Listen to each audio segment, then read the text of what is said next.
Are we live? Are we free live right now? No way.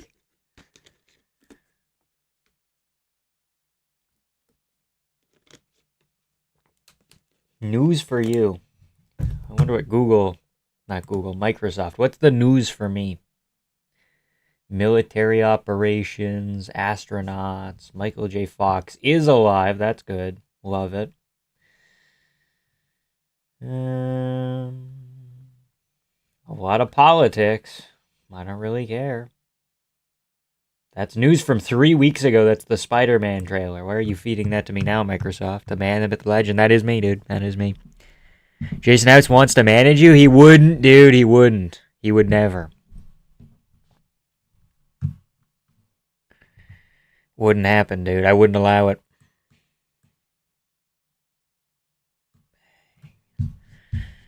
How's it going, Justin? How's it going, Vanny? What's up, dude? Bet the house on Yeri? I am, dude. I am. Second mortgage. Out now.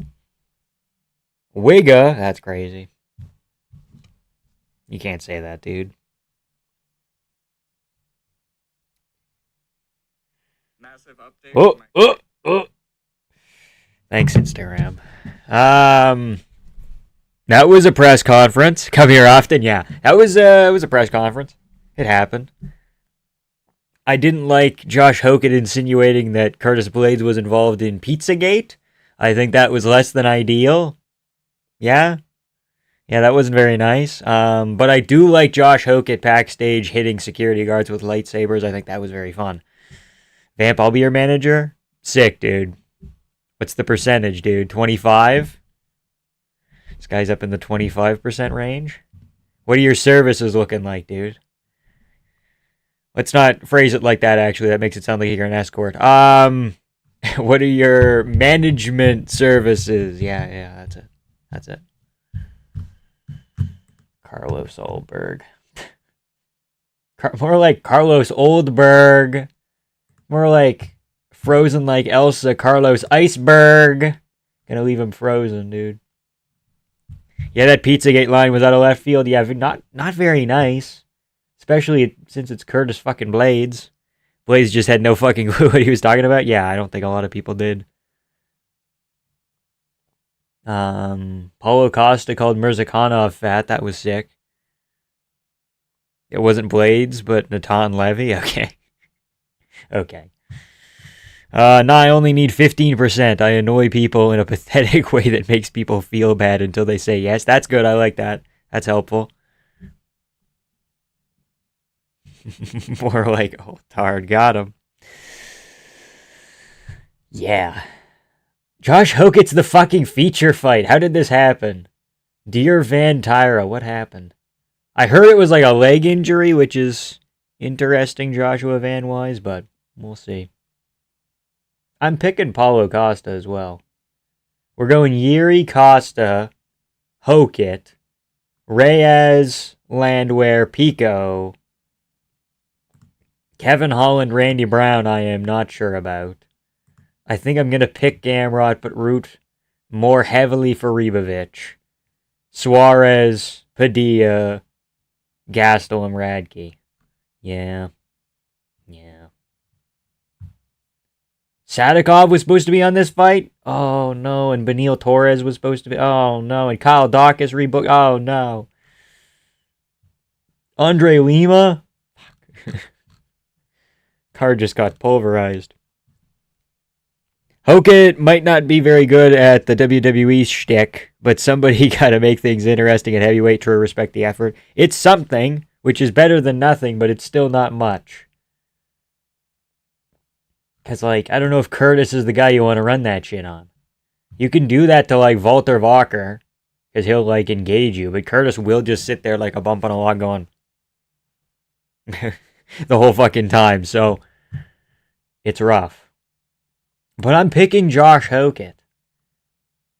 I mean, we've seen his defensive wrestling, not a ton. However, Josh Hockett's the same age as fucking Tommy McMillan. How'd that happen, dude? Came to say hello. Hello. How's it going, dude? Hockett can't say all that and lose. True. He better win. He better fucking win. If he wins, he's immediately in the top 5, though, which is big. Top 5? Rankings. I think top 5, right? At least close to it. Yeah, Curtis is at 5, so. Do you think Hogan wears his cape to restaurants trying to get the kids eat free deal? I don't know, man. That's funny. Van knew he was going to get a happy thank you. He could. I mean, I think I was going to pick Van. But now coming off seemingly a leg injury that he's having trouble rehabbing, I might be more inclined to pick Tyra. I don't know. I think he would wear the cape. I think that would be sick. Have a feeling Yuri's going to slump Olberg after getting beat up for 3 rounds? Me too. Me too. Because Olberg... Here's the thing about Carlos Olberg, you guys. He's great at kickboxing. And, like, he's getting finishes here and there. But his finishing instincts aren't as good as Pereira. Okay? His power isn't nuclear like Pereira. I could see him hurting Yuri a bunch and clipping him like kind of Khalil Roundtree did. But he just can't quite put him away, and then Yuri weasels his way back into the fight, you know? I swear to Bosch, if you pick Dolberg after you crashed out last time he won, I'll vote for the U.S. to fight Canada next. No, we're not picking Olberg. We're going Yuri. 3rd round? 4th round. Not 5th. It'll be a little bit earlier. Hogan's going to throw a tantrum when they take his cape before the fight. I need that. I need that.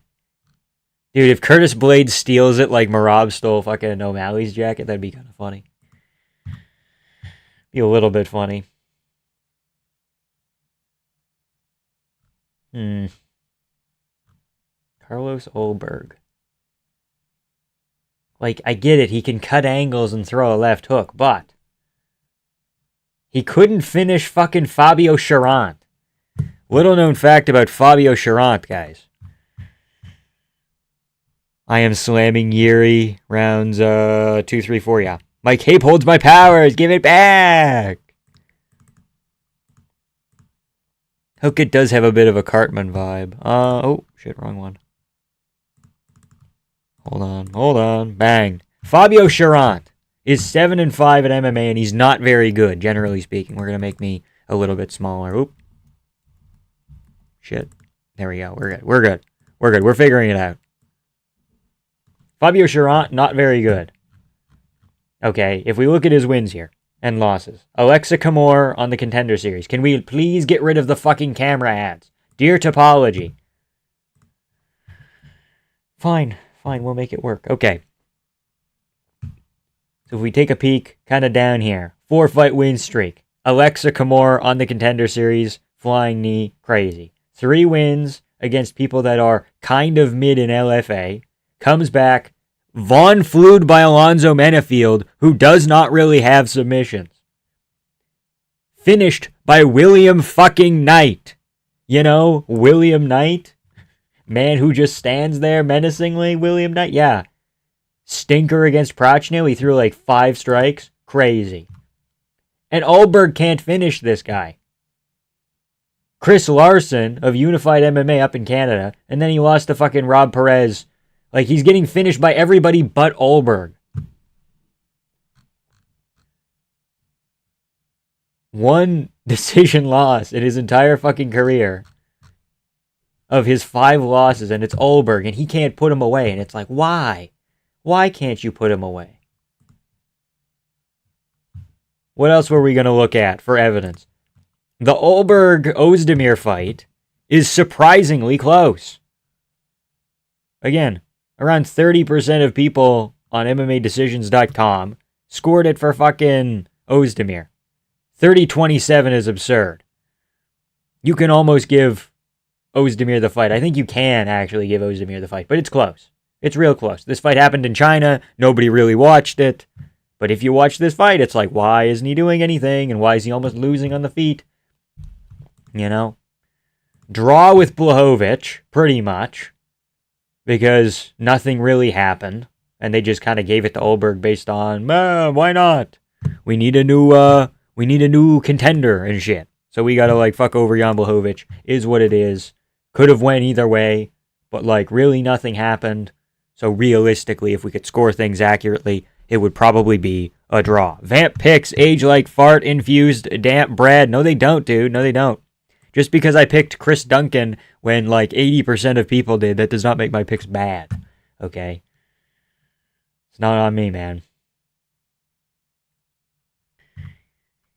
Only $2,600. Buy now, yeah. I'll get a few guys from my village and show them something. Let's go over that. Yeah, true. Yuri's going to KO Olberg up against the cage? Yeah. It's going to look kind of like the Khalil fight again. What's up? How's it going, Jonathan? Yeah, but it's Kinsey Turns farts in a clam chowder bowl. Okay. I suppose. Walker Reyes? I'm going with Reyes because I think his chin isn't that bad. And I think Johnny Walker is a different challenge from fucking Olberg. Hold on. Oh, we're going back a few. Dominic Reyes. I think his chin's not that bad. Like, it's pretty much gone. It's pretty much gone. And Johnny Walker does hit hard. However, it's like, you look at these in retrospect, and it's Jan Blachowicz in his prime. Yuri with a spinning elbow that would have put down a horse. Ryan Spann, if he has one thing, it probably is power.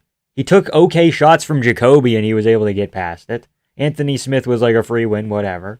He took like a few punches from Krylov before Krylov ran into a big left hook. And then he ran into a left hook of Olberg. Is he going to run head first into a Johnny Walker shot? Is Johnny Walker as good of a counter striker as Olberg? I think not necessarily. I think it's not quite comparable. And I think Johnny Walker's chin is worse.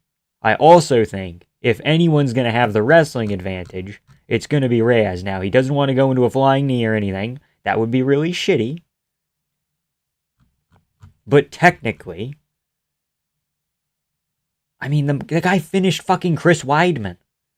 Split with Ozdemir, haven't we all? Owen St. Preux, finished Jared Cannonier at light heavyweight. Like, the skill is there. That's not the problem with Reyes. It's the chin. And even then, I don't know how hard Johnny Walker hits. It's explosive and it's funky and it's weird, but it's not like equivalent to those other guys, in my opinion. I don't think it's quite on their level, power-wise. So, I'm going Dominic Reyes based on chin diff, skill diff, and because I'd like him to win. Oh, okay. Imagine picking against Big Moik. True. I think Moicano's fun on the mic, but he's trash. Well, I don't know. He couldn't beat Benil because he couldn't figure out, oh shit, he's just chinny. If I just throw laser beams down the middle, like, I don't know. Like, he couldn't figure that out. He really wanted to grapple him. And then in the, year since, has it been a year? It's been a long time since. Anyway, in the time since, Moicano was like, actually, I wasn't striking because I didn't want to finish him because Benil's a good dude. And it's like, shut the fuck up, dude. I made my 57-year-old mom watch the Alexa Macy KO multiple times. Am I a good child? Did you say, this is what happens? You end up in a home. You end up KO'd in a home. Where's my Easter basket? Is that what you were kind of running? Or Vitor Petrino lost to Anthony Smith. He did. That is true. I still have Curtis Blades winning, but on paper, Hoket has the better wrestling credentials. Yeah, I don't think the wrestling is going to be a factor. I think they're going to cancel each other out. And then I think Hoket's going to do something goofy on the feet. Maybe not goofy on the feet, but he's going to maybe like drop Curtis. It's going to be like, oh shit. And that's going to steal him around. And then there'll be two other close rounds, and it'll be Hoket. Hoket's wrestling accomplishments are arguably better than Colby Covington. Yeah, that is kind of true. I mean, didn't Hoket... Wasn't he competing with, like, Gable Steveson and shit? Isn't there him versus Gable out there somewhere on the internet? I want to say there is. Why is that in all caps? Okay.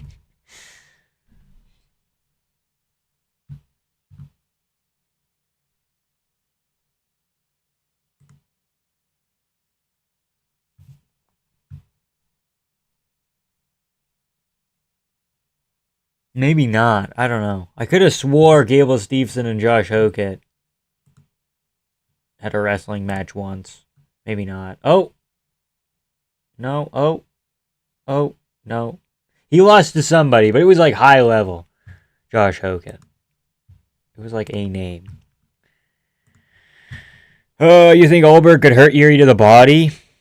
Pilates Jamal was able to hurt Yuri to the body. Yeah, but I think Jamal has different power from Goldberg. And also, does Goldberg really throw to the body that often? Maybe some body kicks here and there, but not that much, I don't think. Moicano's literally the GOAT. Vamp's just a hater, I suppose, dude. I suppose. I think Curtis Blades is terrible, but I'll always root for him for slumping Jelton. Yeah, that's fair. Both guys' chins are made of sawdust and frog tape. Yes, that is true. What do you think about Pitbull Pico? If Pico cannot get chinned, he puts on a masterclass. He beat, what's his name? He didn't beat him, but he was beating Lerone Murphy worse than Movzar did the entirety of Movzar Murphy. In the first, 3-4 minutes, Pico was putting the fucking heat on Lerone Murphy. He was taking him down at will. He was entering the clinch very well against the cage and then getting takedowns from there. He was landing bombs. He looked like Michael Chandler against Hooker. It looked like, oh shit, this is one of those performances where a guy comes in and it's like, whoa, he's blowing away a top 5 guy. And then he just got chinned because he crab walked into a fucking spinning elbow that would have put out a horse. But I think Pitbull is older, and even though Pico might run into shots, I think his chin isn't that bad. Maybe. I don't know. I don't know why I'm picking Pico, but I want him to win, so I'm picking him. So it is what it is. Alexa versus Macy was a reenactment of Jones and his wife. That is true. Hogan went against Bo Nickel in college and was pinned by Bo. Yeah, that's what I was getting at. It's like, okay, well, shit, that's Bo Nickel. Happens to the best of us. Costa's about to school the drug cheat. True, I am picking Paulo Costa. Because if you look at Mirzakhanov's run as well, we're going to take a peek at that quickly here. Dear Azamat Mirzakhanov, you steroid cheating bum. He's 16-0, but it's like the goofiest 16-0 ever. A, he's not 36. He's probably 40. So that's good to know. If you look at his record, or the records of the guys he's facing, especially early. 0-0, 2-1, 0-1, 1-1, 2-11. Andre Muniz. That's big. 2016 Andre Muniz, but Muniz, even though he's 14-3 at the time, we realized he's kind of shit. Didn't he get chinned by Shabazian? He subbed Jacare Souza, and that was a big deal. Subbed Eric Anders. Decision Uriah Hall in 22 is bad. Subbed by Brendan Allen. He lost to fucking 2023 Paul Craig. Beat Junyun Park in a very close fight. Just recently got out-grappled by Shabazian. So is Andre Muniz a really good fight? Or a good test of your abilities? Especially at light heavyweight Andre Muniz. Not even middleweight Andre Muniz. Gudo Innocente. 7-4. Mohamed Fakhreddin. That seems like an okay win. And then you look into the guy, and you realize immediately after that, he never won again. And this is a Fortis MMA guy who never really got anywhere. Overturned to a no contest. Legal list to the back of the head, kind of mid. Kind of a mid individual. Matthias Scheffel is 14-6 at the time. He's gotten worse since. And even then, Mirzakhanov, I think, popped for steroids after that fight, or immediately before it, or whatever. You take one further. Tefan Unchukwi. In a fight he was losing, he found a flying knee in the 3rd round. You're losing 2 rounds to Tefan? Uh-oh. Devin Clark took him to the 3rd. Devin Clark got finished quicker by fucking Anthony Smith than Mirzakhanov. Jacoby, that's his best win, probably. And then we're finishing Alonzo Metafield inside 2. Brendison Ribeiro's kind of mid. He's 17-7. Come on, guys. 17-7. And then Rakic, but it's the shittiest version of Rakic ever. And this guy's undefeated. It's like he's never been tested. He was supposed to fight Nikita Krylov in 24, but Mirzakhanov withdrew. Johnny Walker withdrew. Khalil Roundtree, Mirzakov pneumonia. Mirzakov withdrew. Felipe Lins withdrew. Bandera not medically fit to compete. Prachnio withdrew. Like, there's so many pullouts from him and his opponents. Mirzakhanov in particular pulled out like 4 times in his UFC run of, since 2021? But he was supposed to be on the Contender Series earlier, but he kept fucking failing drug tests, and now he's failed another one. So it's like, the steroid power is scary as a concept. However, Paulo Costa's not chinny, and it takes steroid power to put him out. It takes Adesanya titty power to take him out.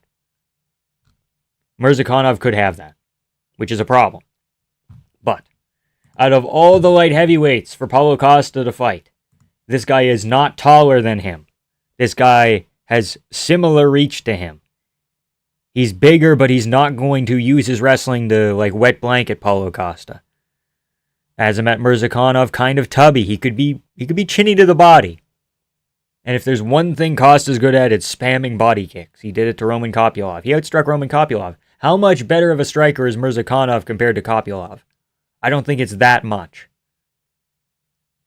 I'm going to go with Paulo Costa.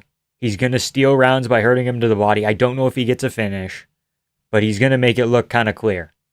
Newsflash, Tom Aspinall cut from the UFC. He died. Uh-oh. Yo, Big Vamp.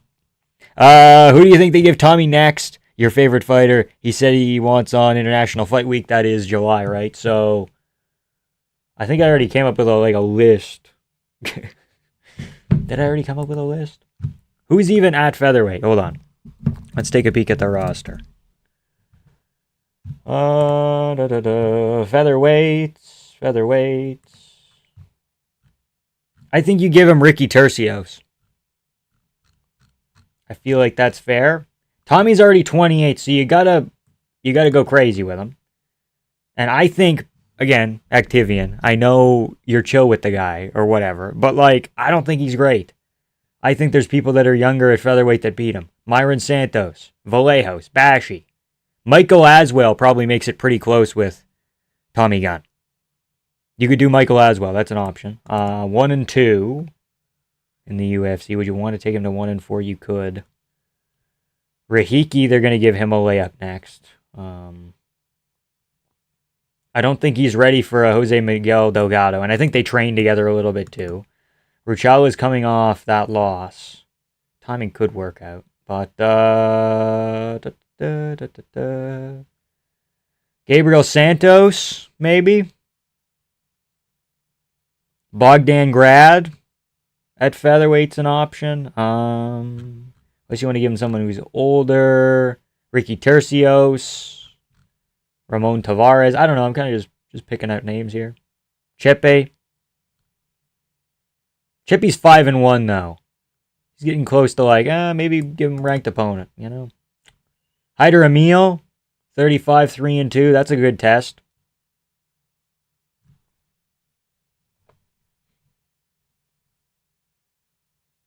Darren Elkins is still on the roster. That's an option. If you want to give him a layup and be like, yo, he beat a former top 15 opponent, you could do Cater. He could outgrit Cater. But I feel like Cater was doing okay against Yusuf Zalal at moments. It's a risky one. Yeah, right now I'm thinking Hyder Emil, Ricky Tercios. One of those guys. Because I do think Tommy probably loses to Larry and Douglas and people of that nature. Luke Riley, Zalal. You can't give him that. Chieda, maybe? I feel like Chieda's a little bit too dangerous as well.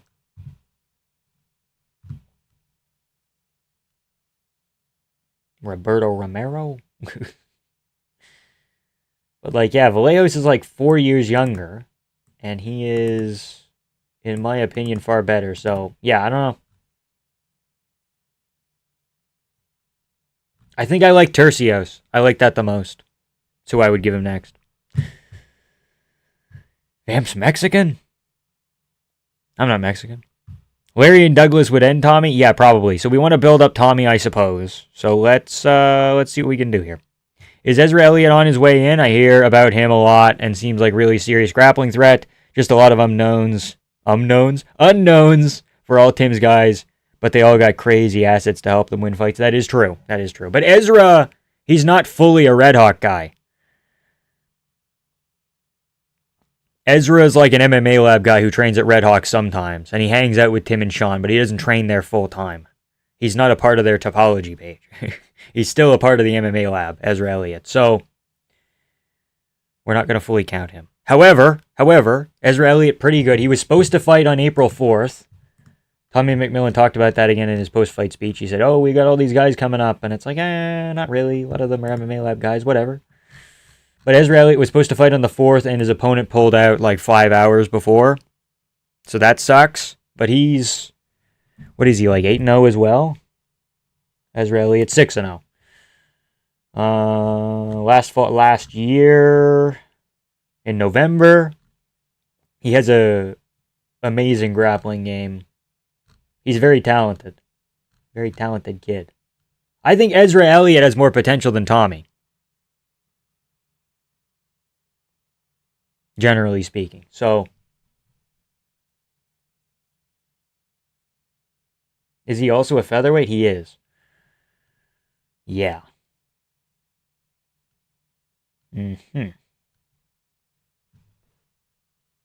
But he was, yeah, they were kind of early scouting him, from what I've heard. Because he had a fight in the LFA and he did pretty good. First round rear naked choke, and then he went kind of back to the Phoenix, Arizona rather, regional scene.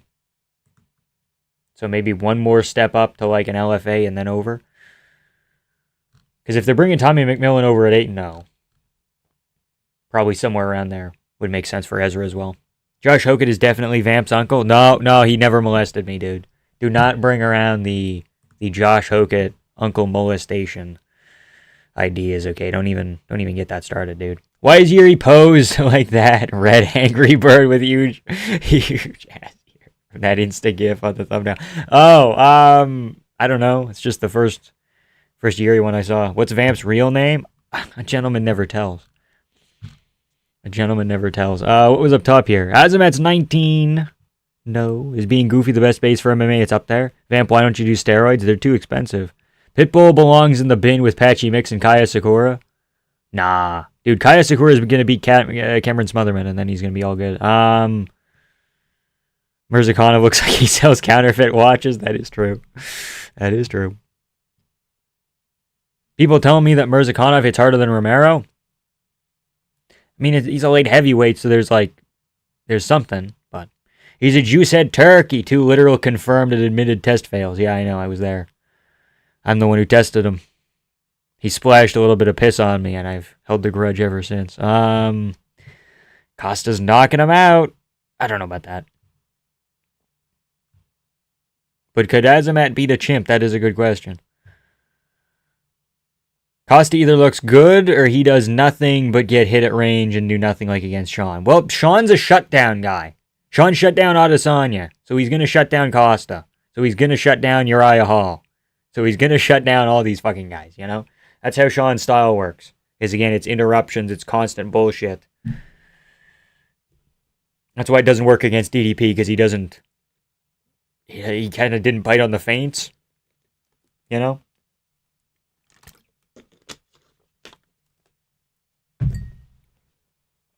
But Costa, when he's not fighting those guys, has excellent fights. Marvin Vettori is like the worst possible matchup for Paulo because none of his shots do anything and he can't get any respect, so I don't even hold that loss against him that bad. I think I'm kind of guilty of writing off Sean because of his second DDP fight and being sick of tippy-tappy teeps and jabs, but he seems to have worked on some twos a bit, and it's good. Yeah, Sean also had a broken hand and... Or, not a broken hand. Broken arm. Broken shoulder. Like up here. Something broke up here. But like here. Plus staff for the second DDP fight, and people don't really remember that. Again, you can't excuse the whole performance, because he still didn't go for it, but it makes sense. That was the first entertaining press conference this year. It was good. It was okay. Wasn't very entertaining, but it was more entertaining than average, so that's something. Elkins has Parkinson's. Okay. You have a great broadcasting voice. Thank you, Jeremy. Appreciate it.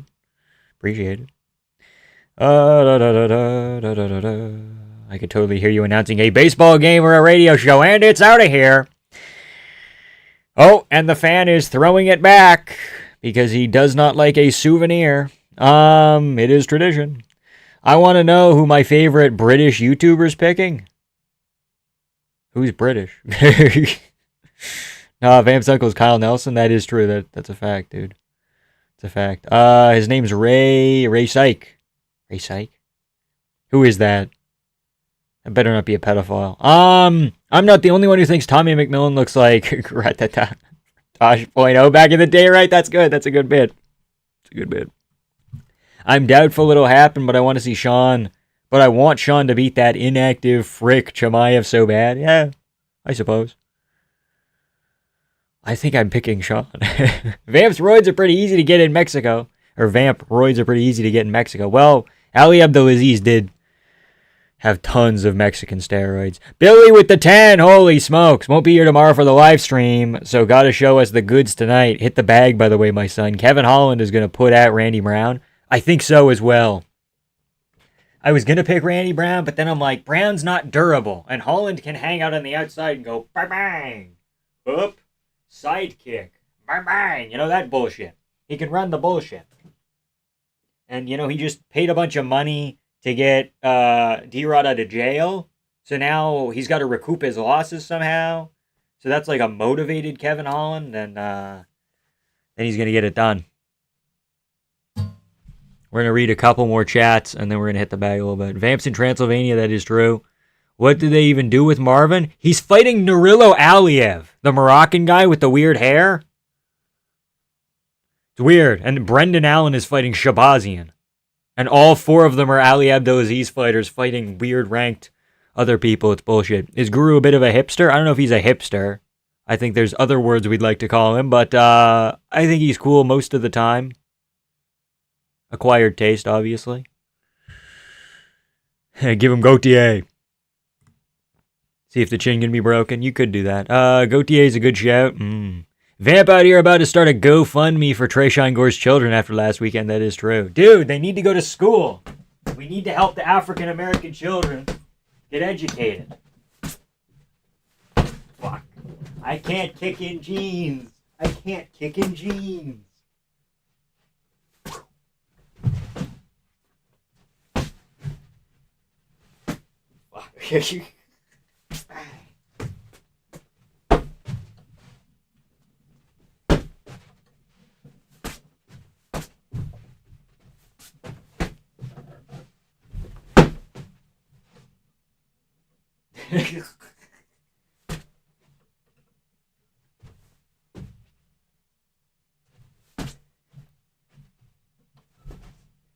What was the Yuri combo we hit on Khalil? Wasn't it just a 1-2-3?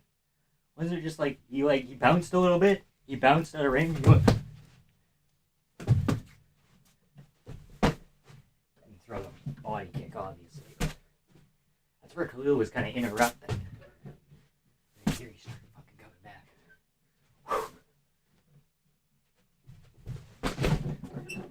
What did he hit? Didn't he go through with Reyes? Yeah, Yuri did go through with Reyes. Like, he kind of went and, like, swiveled the hips. That did happen. I was there for that. Does anyone have any clue what D-Rod was in jail for? People said drug trafficking. It was also jail in Mexico, so it could be drug trafficking. Somebody said weed pen. It's possible. Michael Chandler could just adopt his children. That is true. Does Meat Rocket frequent this chat? Who is Meat Rocket? And how do I get to meet him? Holland's going to KO Brown in 2? Perhaps. Randy Brown got KO'd by a bottom hammer fist from Nico the Hybrid Price, though. Okay, it's Nico fucking Price. What are you going to do? Nico Price, dude. Fishing with Bryce was based. It was funny. I like Guru's videos. His live streams not so much. Yeah. Who wears jeans inside their own home? I was out. I was out all day. And then I just came back and I'm like, I'm going to stream. I jumped in here, you know. Who's the person you referred to in your last video about being a bit of a hipster? Different journalist. Trent Rhinesmith. Used to work for Bloody Elbow. Now he's always a stick in the mud. It's fucking silly, dude. And everybody's like, yo, why are you talking shit about Gru and you're treating him like Voldemort? It's like, I'm not talking about him. Me and Trent have Twitter beef. It's fine. Take the jeans off then and the rest of your clothes. $10, take my clothes off. Feels a bit transactional, buddy. You're in Vamp's world now, friend. Get out of there. Vamp looking like you got striking lessons from Ben Askren post-coma. Okay, buddy. 2 to the body hook upstairs. Was it, though? I mean, if you haven't been sitting in your house all day, usually why wouldn't you be wearing jeans? That is true. Love Guru. Just thought his community didn't like him. This community... No, we're Guru neutral. Or we're on a case-by-case basis, I suppose, over here. Depends. Guru's been in chat a couple times. He'll donate a membership here and there. It's like, it's chill. Bro, the cops in Mexico don't give a fuck about weed. Okay, then I don't know what it was then. I know I'm thinking of Pereira Khalil. Yeah, no, I think Yuri, like, bounced in with a 1, 2, 3. Vamp guy looks like the kind of dude that hits the weed pen while sitting on the park bench alone watching the ducks. Feeding them bread and shit, yeah.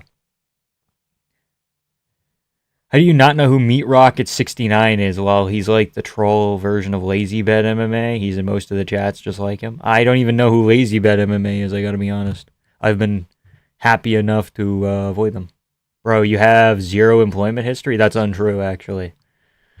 Fucking untrue. You can't just come in here spreading rumors, dude. Guru's funny, but he's been miserable lately. Dude, he needs something. He needs a muse. Okay? Big third leg himself. Glad to see you on a non-fight day. Yeah. Yeah, I was free. So I said, why not? Why not come on here,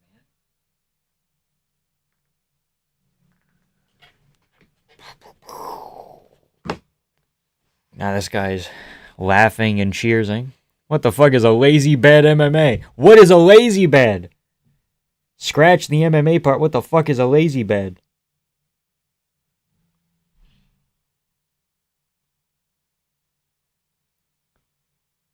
He needs another big African broad. Who?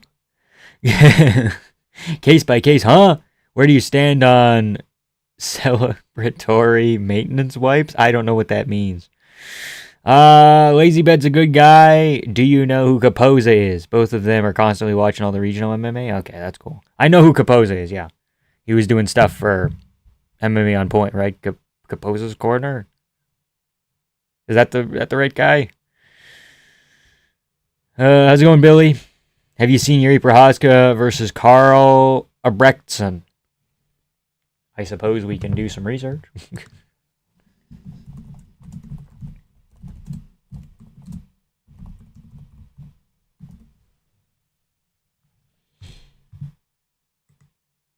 Was it, is it this guy who we almost lost to, and then he was sitting on bottom for like a fucking round, and then just got up?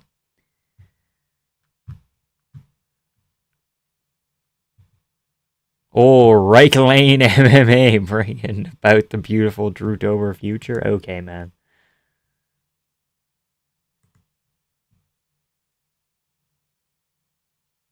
Yeah.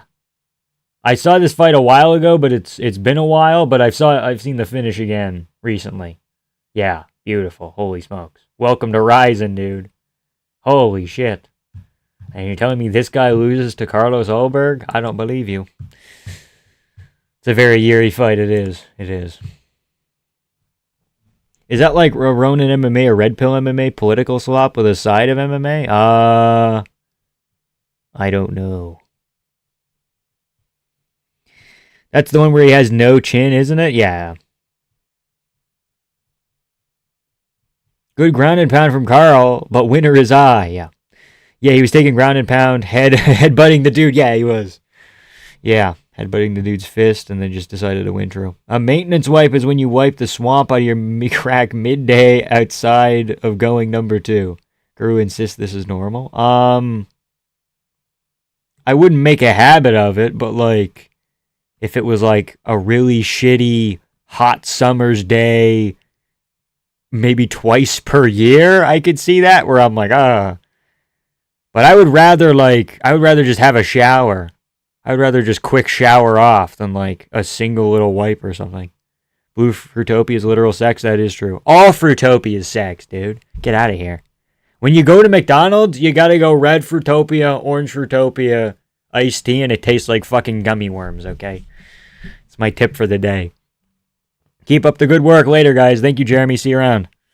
By the way, Ryzen Landmark 13 is right after UFC 327. Are you watching it? I'll look into it.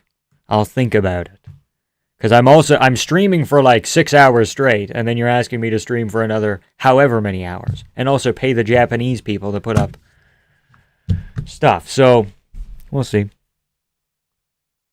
Guru doesn't realize that he has a fungal infection. Yeah. That's what caused the leakage. That sucks. It sucks. Do we disgust you, like, as a community? No. Generally, I think everybody in here is pretty chill. I've done a good job at attracting chill people. That's kind of been the whole deal. Ronin MMA was enjoyable for a bit until he started accusing every subject of his videos being gay. Of being gay, rather. He has a very effeminate inflection in his voice, too. I don't know. I haven't seen any Ronin videos in a while. I like Ronin. I like pretty much all the MMA creators except liberal Luke Thomas. He huffs his own farts. That is true.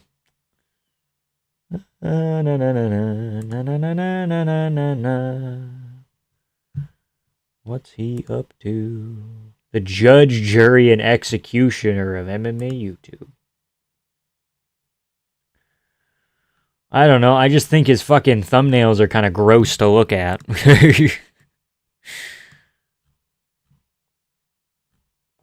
Like, a lot of his videos are, like, pretty good. But they're also partially slop. A little bit.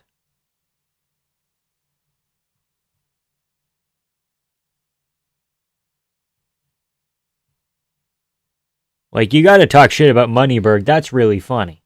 And talking shit about Kadyrov, very funny. And like, oh, Gable Stevenson's a shithead. And look at all these grifters. And it's like, okay. These thumbnails are ugly, though. Like, they probably do well. And they are doing well. But, like, green and yellow? Ugh! Ugh! Blech! Aljamain Sterling lies and makes delusional claims that the UFC is trying to sabotage... What's the rest of the title? Sabotage his career? They literally did. Dude, they literally fucking did. They coerced him into taking the O'Malley fight when he was injured. Okay, I'm sorry, man. They gave him Cater as a layup, but like, man. Yusuf Zalal is a tough fight. It's a tough fight. Like, if I'm Aljamain, I would have tried to campaign for Lerone Murphy over Yusuf Zalal, and he did, but... Deontay Wilder has the worst victim mentality in boxing. Brendan Schaub gives his completely brain-dead UFC takes that he stole from blank. I think Brendan Schaub's been kind of smart recently. I don't know. I'm kind of turning around on Brendan Schaub. Meant to say commie Luke Thomas. Okay, alright, gotta go. Keep getting sucked back into chat. It is what it is, man. Heartless Caesar, what's up, dude?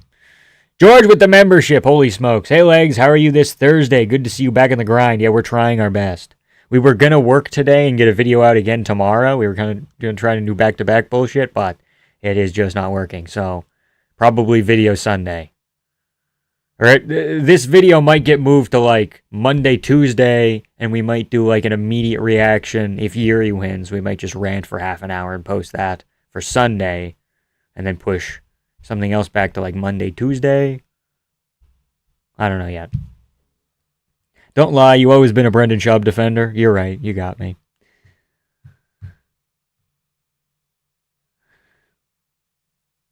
You heard it here first. Vamp likes MMA Joey. I never said that. I never said that. Take it back. I take it back. Is Mighty Mouse an idiot? Did you see his interview with Luke Thomas? No. What did he say? Give me quotes. Vamp looks like a guy who would buy an Amish peanut butter whoopie pie from Yuri in a farmer's market after Yuri leaves his darkroom. Okay, I don't know what that means. Oh, it's drama slop style MMA videos. Love it. They're okay. It's just every video is like the same though. It's like Bilal Muhammad is coping and salty, makes pathetic excuses for his loss to Ian Gary. Henry Cejudo is extremely jealous and salty over Alex Pereira potentially becoming a UFC superstar. Michael Venom Page is entitled, delusional, and full of excuses. Deontay Wilder's a victim. This guy's lying. This guy's delusional.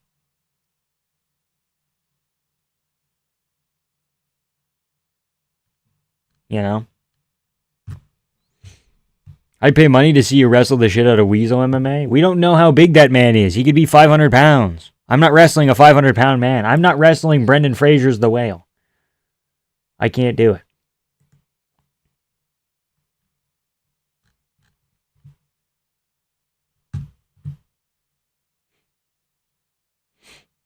Vamp and MMA Joey definitely cool behind the scenes. No, he blocked me on Twitter actually, because I called him like fat fuck or something. I said, "Hey fat fuck, Alex Pereira's cooler than Ankalaev," and he went, "No more." And I said, "Okay, well, what are you gonna do? Don't you lie? You've always been a Schaub defender." True, that is true. Brendan Schaub is apparently hated. Appropriately hated. It's like 60 hate, 40 like ratio. I don't know. He said some good stuff about the UFC, and he's like, dude, Ronda's not really that much of a draw. And I'm like, real, dude. Kind of real. Do we not want Yuri? Why rant? No, it would be like a happy rant. It would be like, look at him, he's restored order to the division type deal. I don't know. Used to watch Ronin MMA when he was still a small channel. Then he started yapping about politics more than MMA and crashed out of chat. Haven't bothered to watch again. I guess it is what it is. You're no longer ginger? It's a bad fucking hair day, dude. It's a bad fucking hair day. I take Demetrius Johnson acts like he's too good to associate with Guru while shilling Jewish gambling sites that ruin lives and families. That is kind of true, just a touch. Blocks on Twitter is a type of flirting. Uh-oh. You would know, Jacob.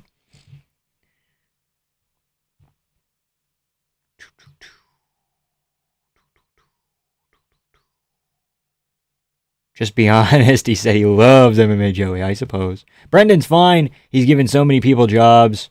There's a whole industry created around hating him, but he is alright. I like him. Yeah, obviously he's not the funniest comedian around. But to say like, oh, he's the worst comedian, it's like, okay, I can name probably 5. I can name 5 worst comedians. They're all gay. Think about it. Amanda Nunes, John Jones, Jermaine Durandamy, Jessica Andrade, Raquel Pennington, Vamp, Yuri. Not the GOAT Derek Lewis, though, okay. Who hasn't he blocked on Twitter? That's true. What are you going to do? Volume punch me, Nate? Is a cold line from Job. That is true. I took his side over the Diaz beef, yeah. Because they ran into each other at, like, the McGregor-Mayweather event. And Brendan's like, yo, good to see you here. And he's like, why are you on the broadcast? And Brendan's like, yeah, I'm promoting it. And I'm saying, hey, McGregor actually has a chance to, like, kind of impress some people here. And he's like, hold up, why are you doing that? It's like, okay, man. Because Diaz doesn't realize that McGregor taking rounds off Mayweather makes him look good.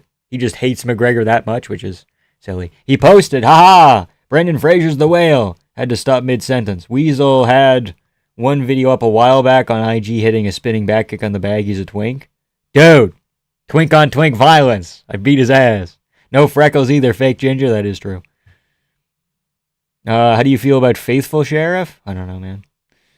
Joey's unwatchable. Can't believe people watch him unironically. That is kind of silly. Why is Diaz Chinese? Hold up. I'm Asian now. Hold up. He's literally the worst stand-up comedian. His stand-up is awful. He can be funny on podcasts, though. True. There's different types of funny. There's podcast funny. There's stand-up funny. There's sketch funny. There's conversation funny. Comedian-wise, he's not good. But he's just naturally good at podcasting. That is true. That is true to a degree. We are the superior drink, dude. Dude, you're so right. I can't stand Diaz. He has the attitude of me listening to Korn albums at 13. He's 42. It's not cute anymore. You have a wife and children. Stop throwing bottles. Hold up. Hold up, man. Fuck. But yeah, it's silly. What's his name is silly. Ronan's a silly individual, dude.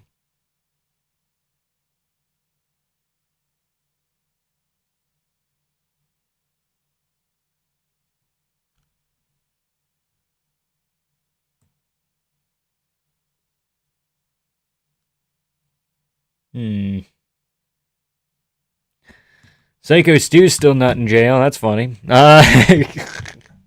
Or not Psycho Stu. Fucking...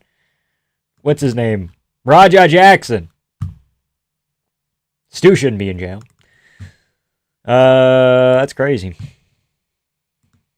What are the odds? We're going to look into that. Hold on. Give me a minute.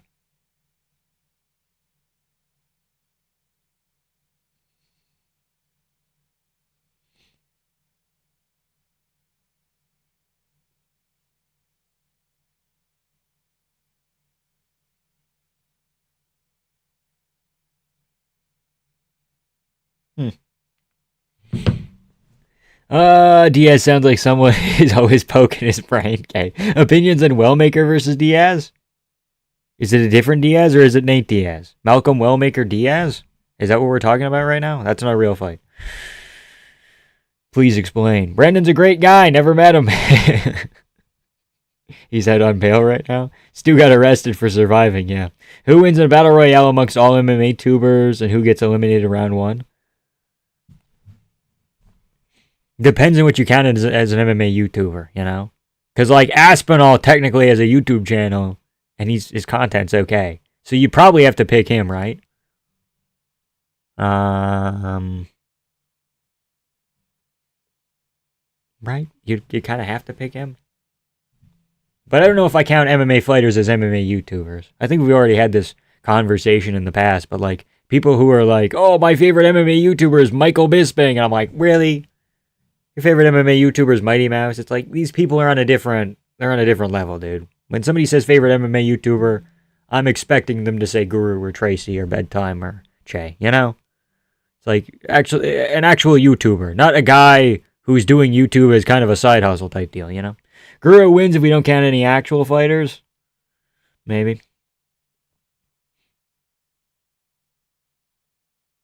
Every time you go live, I picture that McGregor McCock weight thumbnail you posted a while back. It's still somewhere. He's probably going to serve barely any time or no time. Hope he gets sued into oblivion. I think they cut a sweetheart deal with Stu and they said, here's 100,000. Let's drop all this bullshit.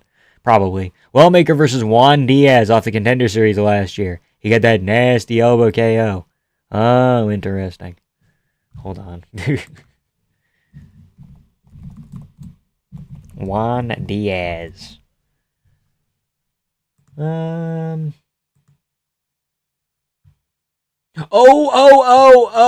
I saw this fight get made. Oh. Yeah, he's pretty fucking sick. But the problem is, I think Juan might have been losing that fight before the spinning elbow. I don't remember. That was round 2, very end of round 2.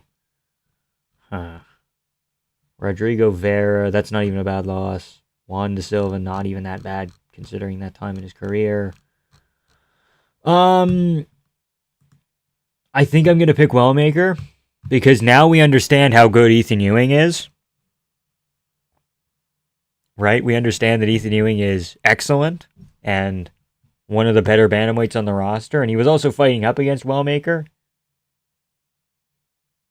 at featherweight on short notice. And he did all that. But I don't think that reflects too badly on Wellmaker, especially since Wellmaker made it competitive still. He didn't get completely styled on. Like, Ewing beat Estevam more convincingly than he did Wellmaker. And Estevam is like a top 15, close to top 15 level guy. So we're going to go Wellmaker, but we're not going to be sure. But a ton of people are going to pick Juan Diaz. No, Topology right now so far is actually Wellmaker 77, Diaz 23. But I would expect a lot of people to, like, overcorrect and be like, well, Wellmaker, shit. Let's not do that yet. Even if he loses to Diaz, Diaz is 15-1-1. He has more experience than Wellmaker, despite being 4 years younger. Almost exactly 4 years younger. Off by a day. Their birthdays are off by a day. That's neat. But yeah, we're gonna go Wellmaker. But we're not super duper confident. If we can't count MMA tubers who are professionals, then probably Bedtime Lucas. And he gets eliminated first, yeah. Thoughts on Kevin Holland? Are his coping about not being a champion and Rampage Jackson crash at someone isolated incidents, or is he generally cringe? I remember there was a point in time where he was calling out Izzy, and that was kind of short-sighted, because he couldn't get past Marvin Vettori and Brunson, which was iffy. We chin that bum Aspinall with eye pokes. If a French man can do it, so can we. I have faith in you. I'll give you a gun. Maybe. Think Diaz beats on Wellmaker? He could. He was beating on that Korean guy. Okay, was he now? Okay, that changes things a little bit. Does it need an all-time thumbnail? True. Vampiric Legs. I'm a representative of Daniel Rodriguez. He would love to do an interview with you on the 30th. Are you down? The 30th? A representative of Day? Are you? Are you really, though? It would be very funny if you were. The 30th is, like, also a while away. It's 3 weeks, dude. Get in touch with me on Twitter or Instagram. If you go to my YouTube channel, you click on the actual channel, and then you go to link trees and shit, and the bio. Get in touch with me. Get in touch with me over there, if this is legit. If not, never mind. But this would be kind of funny. I have been covering the D-Rod story since, like, mid-November. Because I'm like, there's rumors he's in jail. And he hasn't posted to Instagram, and this is kind of strange. And then his entire team was like, yo, he's building wells in Rwanda, and he's hiking in Peru. And I'm like, that sounds like code for something. And they're like, no. And I'm like,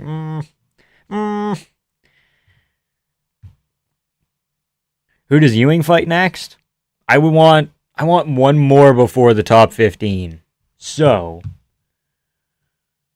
current bantamweights.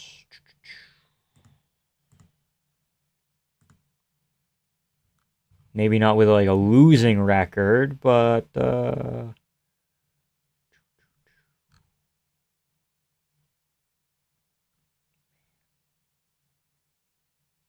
not Santiago Luna. Ewing's 28.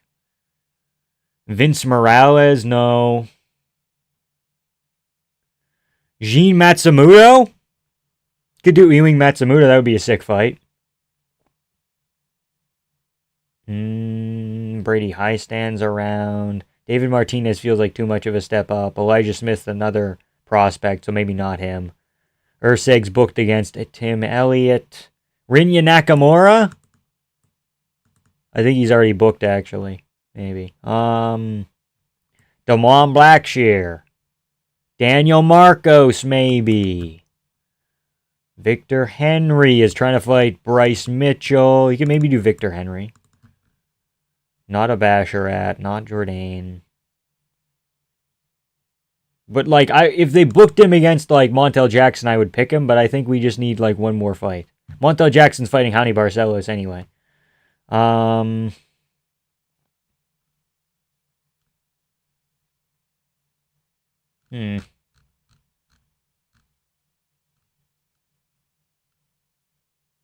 Garrett Armfield? I don't know, someone who has like 5 fights in the UFC. Someone like that. Muin Gafarov. Cameron Simon's still technically signed to the UFC. He hasn't been released yet. Wonder when he'll be coming back. But yeah,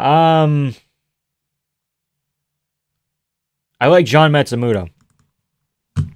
According to Josh Barnett, Mitchell ducked Henry, yeah, I know. Which is weird.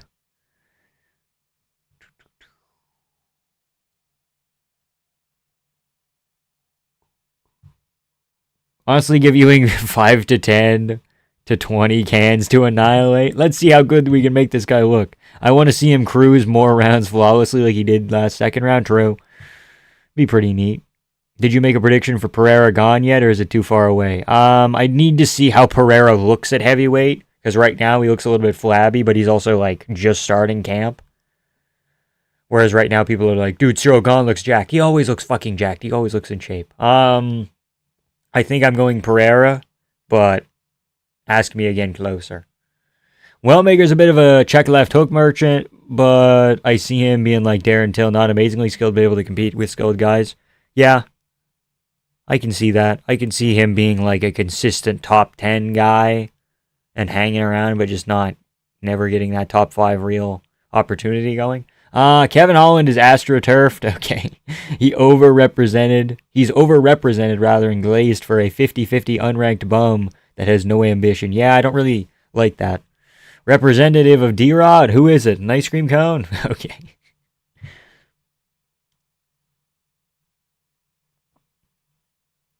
I know people don't really like matchmaking prospects against prospects, but Topuria versus Ewing for who gets to get a ranked opponent would be really good. It is an option right now. And Ewing says he wants to fight undefeated guys and take their O's, and I think that's an interesting storyline to run with. So if you want to do Alexandre Topuria, the boxing exchanges would be very neat, and I would be on board. Vamps being given a Make-A-Wish D-Rod interview as part of his community service. Yippee! Thank you for joining me for dinner, Vamp. I know you have a busy schedule. I know, dude, I know. Dude, I had someone on fucking...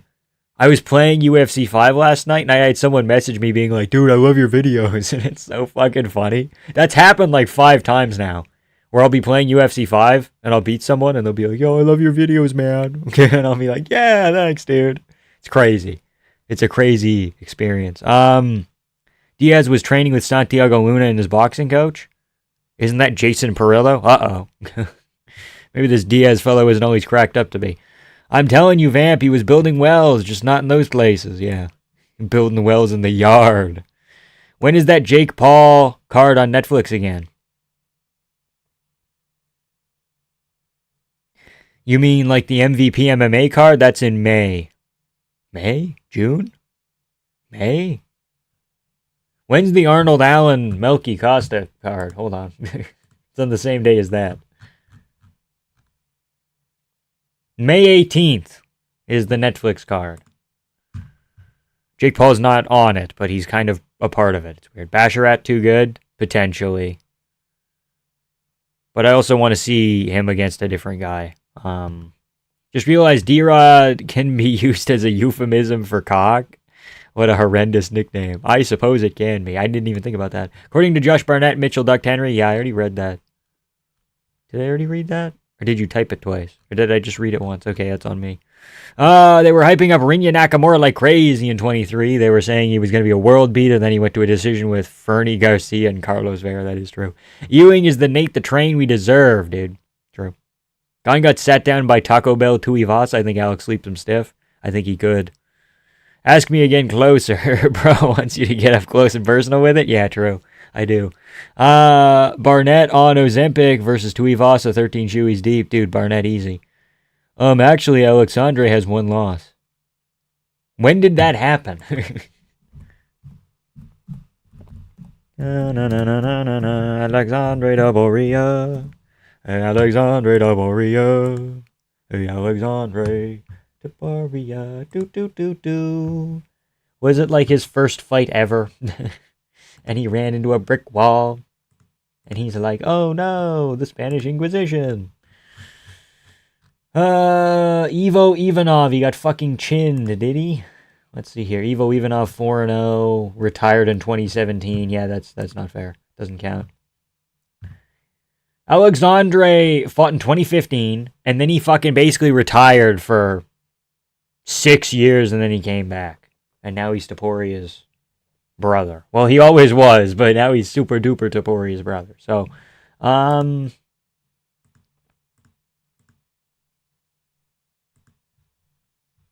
I don't know. I don't know if we can fully judge that, because he would have been 2015. He would have been 21. Hold on. Yeah, he would have been like 21, so I don't really hold that loss against him. But he hasn't been super active in the time since either. Vimp, you look like someone who enjoys Midwest emo. Is that like is car seat headrest? Is that Midwest emo?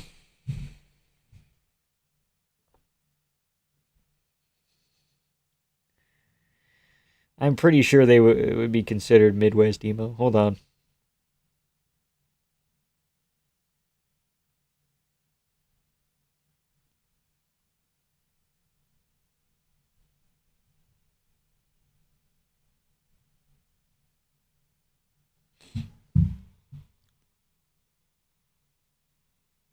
Primarily considered an indie rock and slacker rock band rather than strictly Midwest emo. I guess. Dude got adopted. That is true. Now he's divorced his brother. Yeah, my bad. Third fight, but it was in 2025, yeah. Or 2015, fuck, I can't talk. Gene Silva on roids versus Prime Vanderlei. Dude, high vampiric glaze. How's it going, dude? Lay Emerald Golem. Golem? Lay Emerald Golem. Yes. How's it going, dude? After seeing the comments on the video of Yuri Hokat altercation, I'm convinced 90% of the population lost the ability to tell when someone's joking versus being serious. Yeah, like it's obvious that Hokat's joking around and being fucking stupid, but it's still kind of stupid. And also it's Yuri, so it's going to be emotionally charged for some people. Imagine Melky Costa versus Steve Garcia 2 for the belt in the year. That would be amazing. Steve Garcia could beat Diego and he could get a title shot. I don't know why people are against prospect versus prospect. It gives fun matchups, keeps the UFC from getting too big. It also builds storylines. It does, but you don't want to do it too often, okay? You got to be specific with those matchups. Hokat doing Chael and Macho Man impressions is like fan made for pure downies, okay? Chris Barnett with liposuction plus Ozempic versus Charles Johnson. Who wins? Well, Chris Barnett's not a prospect, so Charles Johnson cannot beat him. Do you think people are discounting Walker? I think they're saying the same things about him as they said before he fought Zhang, and look what happened. So I think he's holding Reyes. I'm picking Reyes, but I'm not confident at all. American football is more Midwest emo. I don't know what American football is. I know what American football is, but I don't know what the band is. I've never heard them before. I love when Uncle Vamp goes on a 5-minute odyssey after just one of my messages. That does happen sometimes. Le Elmo Golo. I love prospect versus prospect, but you're burning midnight oil when you do. That is true. Hydrogen baby versus coughing bomb type matchup on Royds Vanderlei. Okay. Yeah, I hate prospect versus prospect. Chiesa versus Price was such a waste. I think prospect versus prospect. Why does everybody keep typing that? It's hard for me to say. Stop typing it. You're making me read that shit. I think prospect versus prospect would be good if fans were less reactive to a single loss. That is true. That's partially why I don't know why a lot of people want to do Topuria versus Ewing. I think there's a lot of Ilya Topuria haters who want to like see his brother lose so he loses by comparison, I suppose. Chiesa versus Cyanide Pill. You cannot kill Michael Chiesa. You cannot kill Michael Chiesa. What movie is that? You cannot kill. You cannot kill David. You cannot kill. Maybe it's a comedy special. David Arquette. It's not a comedy special. Fuck. That was 2020 as well. Apple TV for $5? No way. Vamp, please tell me you're a fan of Cody Brundage. No. No. Prospect versus Prospect versus Prospector from Toy Story 2. Okay, buddy. David Adesanya.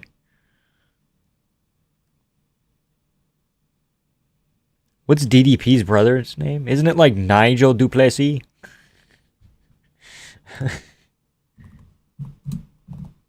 DDP MMA brother.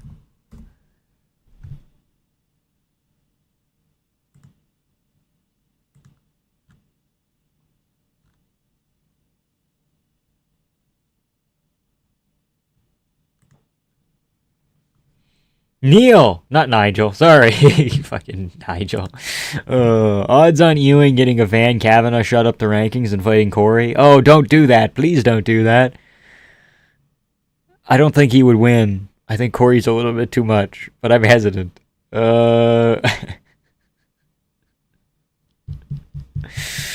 Something like that could happen, but there would need to be a pullout first. They're not just gonna make that fight. They would need something goofy to happen. Like again, Van Royval happened because Cap pulled out. Kavanaugh Moreno happened because Asual Mabayev pulled out. You know. Did you see Johnny Walker pray for Hokett when he was tweaking? Yes, I saw. I'm sorry. Yeah, I saw. Cody Garbage. That is true. I have Paramount Plus, but pirate anyway. Real fan shit. We are unfortunately slamming out Unc Elliott in Perth. I don't know. Tim Elliott's crafty. He might cheat on you, you know. Not cheat on you. He might cheat and find a way to like get out of bad positions against what's his name, but we'll see. Unlikely he has not been slimed out by Charles Johnson. Let's not do Charles Johnson, Ethan Ewing. I don't want to do that. I don't want to go through that. I wish I picked Kavanaugh. I wanted to so bad. Me too. We are watching Yuri versus Walker 2026 light heavyweight title fight. Julius Walker? Did you just insult me? Well, now, Adesanya.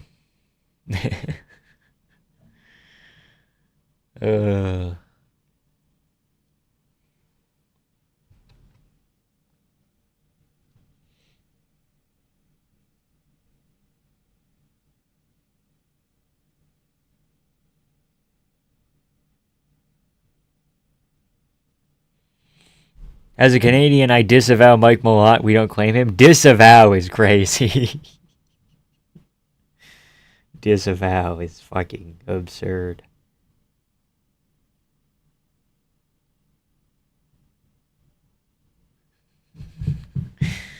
Johnny Walker's like Yuri minus the chin. A little bit. Dude, Johnny Walker hook kick into fucking spinning back fist is one of the craziest things I've ever seen. The UFC wants to see me suffer. They match up my favorite fighter with Tim Elliott, who I also really like. Yeah, is what it is, I suppose. All of the chin. It's not average. It's not bad. It's just not there. What do you say fuck Mike for? We disavow Mike Malott. No, we don't, dude. No, we don't. We're sorry about Kevin Holland's balls. But Gilbert Burns is getting the fucking belt-to-ass treatment, okay? So, if you could integrate some WWF type stipulations for UFC fights, what would they be? Ladder match, easy, dude. I want people on ladders. I want people on ladders.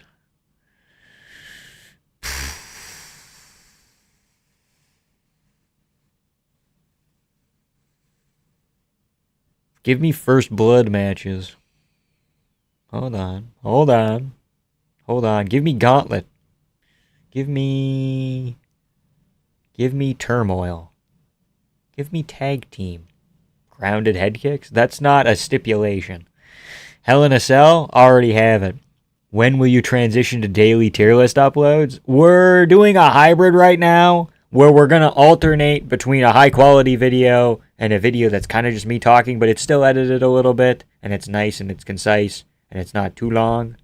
And we're going to kind of alternate so we can keep the pace up.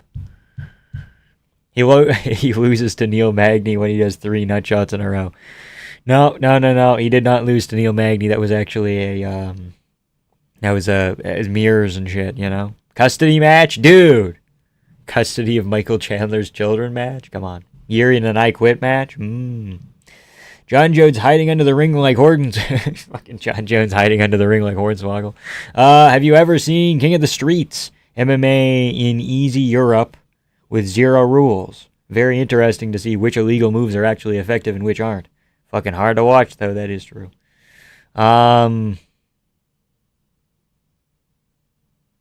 Yeah.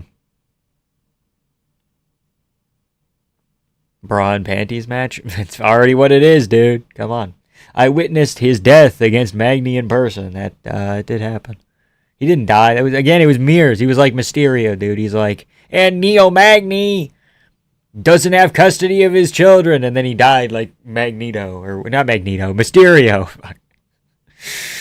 Vamp, do you know Activian? He's the only other Canadian MMA tuber I know. Well, Ronan is also Canadian. Who else is? I forgot. But yeah, Activian was just in chat like 20 minutes ago. He was here. We were talking about Tommy McMillan because he's a glazer. He's a Tommy McMillan glazer. And I'm not, so we had a little interaction. We already had a custody match. Do we not remember the John Anik call? That is true. But they weren't fighting over custody of the same child. Although that would be fun.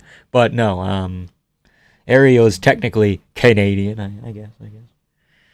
Whatever you want to call that guy.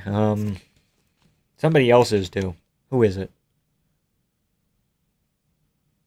Weasel? No, don't say it ain't so. No, you can't. You can't be serious. Don't lie to me right now. I don't believe you. I don't believe you. He doesn't have a country on his page, so we'll never know. We'll never know, guys. What do you do? Vamp will be right back, guys. He's got to go collect the maple syrup from the trees. Yeah, it's been a rough winter. Tommy Buns McShillen. Okay, nice. I'm pretty sure the winner of the contest thanked Anik for bringing it up on broadcast, so I think it counts. Okay. John Jones throwing his wife off the cage like Mankind. Yeah.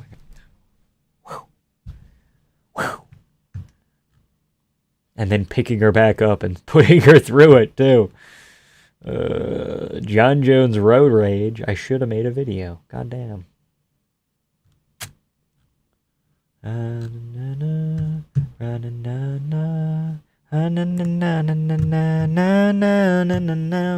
Star Wars Theory. My bad. I was thinking of Star Wars Theory. He's Canadian. That's not the Weasel. These are two very different people. Have you seen Swindle? Seinfeld? Those are close words, but not quite. Most of Seinfeld, yeah. I would say most of Seinfeld.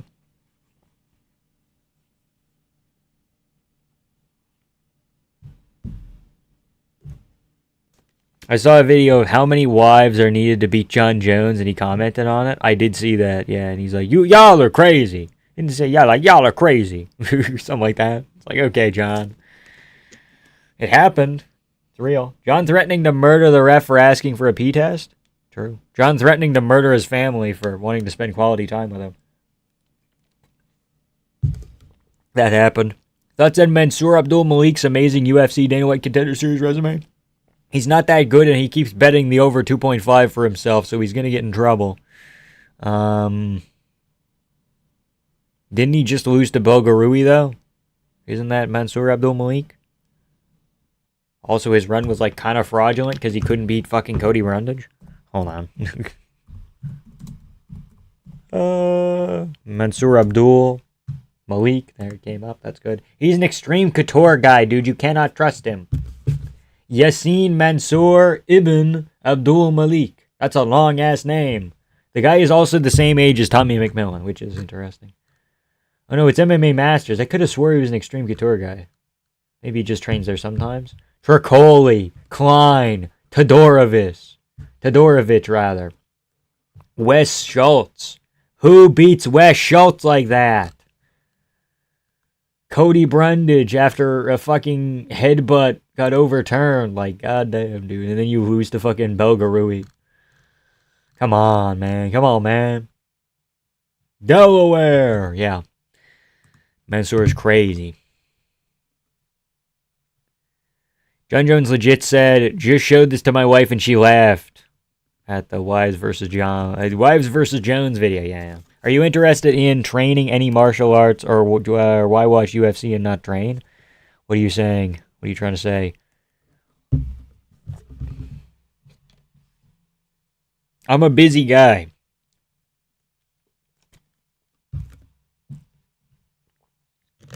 Right? But wrestled in high school, did taekwondo for a year or two. I'd like to get back to it, obviously, but I'd like to have a little bit more free time to get that going. So it's a process. John threatens to start a gas leak because his wife burnt the lasagna. Oh, that's crazy. I don't know if you answered this, but thoughts on Hokit's antics? I'm assuming you meant Hokit's. Cringy, but kind of funny. Like when he's beating the security guys with a lightsaber, that's good. I like that. More of that, please. But saying that Curtis Blades is involved in Pizzagate is less fun. Okay? So let's not do that. Why is the water yellow? Kyoto Machida? You mean Leota Machida maxing? Yes, we are. No, I put like orange stuff in it. Bro, Ding Mang is in the UFC. Holy she. Okay. Dude, why do you watch F1 if you're not a professional racer? That is kind of funny. Making my rounds harassing people who pick Ulberg. I'm not picking Ulberg, dude. I'm picking Yuri. Ulberg, he's going to hurt him a little bit. But he's not going to have the finishing instincts or power of Pereira necessarily, so he's not going to put him out bad. Yuri's going to get back up. He's going to get back on his horse, and he's going to make it dirtier and dirtier. And then Ulberg's going to be like, uh-oh, I can't fight dirty. And then by like the third or fourth round, Yuri finds him.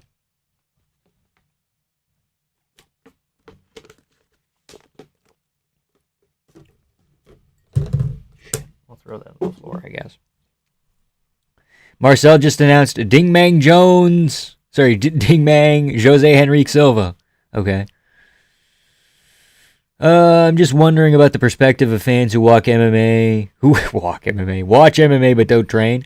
Yeah, like I'd like to train, obviously, but I'm a busy individual, so it is what it is. But you have to come at it from like a slightly different perspective, but it doesn't mean that I don't have any sort of input. Like a lot of people will do that with MMA YouTubers or media figures or even Guru or whatever, and they'll be like, well, you don't train and you're not a professional fighter, so you don't know anything. And it's like, have you seen professional fighters' pick rates? They're not that good. Not that my pick rate is good, but like Adesanya's is worse than mine. Professional fighters, a lot of the time don't pay attention to their division. That's why their call-outs are so shit. That's why Steve Garcia beats David Onama, and he's like, I want to fight Volk next. And it's like, you're never getting that fight. Pick someone in the middle of the rankings, Steve Garcia. You'd have a way better shot at doing it. You just got a very impressive win, and you've killed all your momentum by wasting your call-out. You know? Like, these people don't know that much about the sport that they compete in a lot of the time. And I'm not saying that I necessarily know more, but I stay in my lane. I'm not out here giving fucking technical advice. Che's good at that, because he does train. But I can give, like, narrative advice. I guess. I can be like, yo, Yuri finding his way back to the belt's kind of cool, and here's why, you know? But I'm never gonna come out here and be like, oh, well, this guy sucks at fighting because X, Y, and Z, and I would be better than him, and I could do more than him. You know, you can do that a little bit for some people, but it's like obvious, you know, like at a certain point, you could put anyone's brain inside Chito Vera's body and you could maybe make him a champion, you know, kind of. I feel like that's a fair statement, though. Steve Garcia just said he wants to retire Volk, too. Well, he's not beating Diego Lopez, so it's not happening. Professional streamers say his job is harder than a 9 to 5, shaking my head, yeah. True. Have you seen any of Josh Hokit's antics? I have. Yuri TKO round 1? That's a little too much. I don't know. That's like asking why you watch football but don't do Oklahoma drills in the yard. I wish, dude. I wish. Flint, Michigan maxing? True.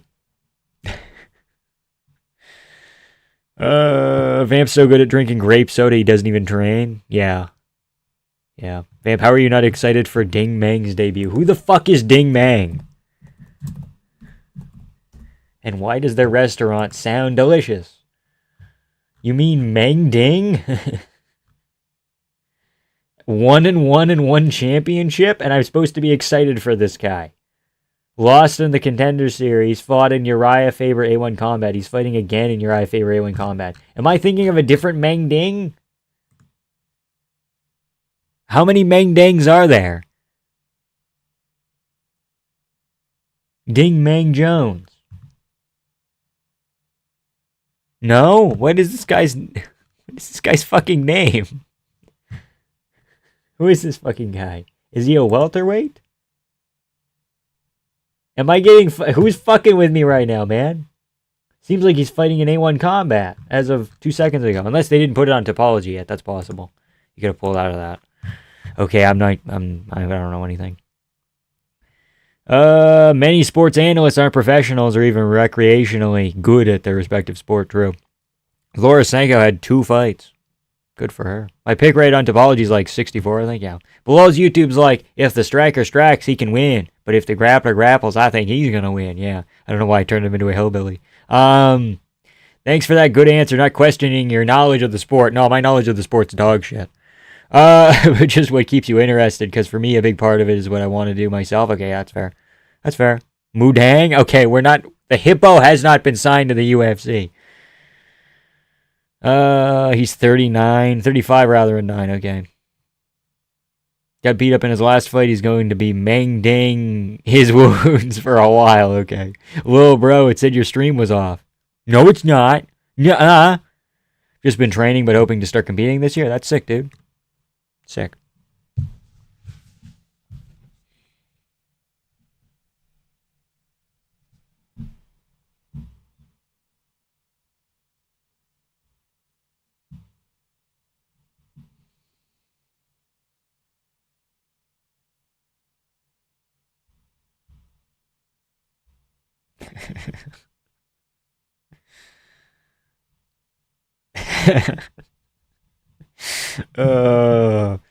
I've been training but open to start competing this year. I already read that. Hippo would be unbeatable though. He's like Chris Cyborg. Got to keep him out of proper competition. True. How are you gonna chin a Hippo?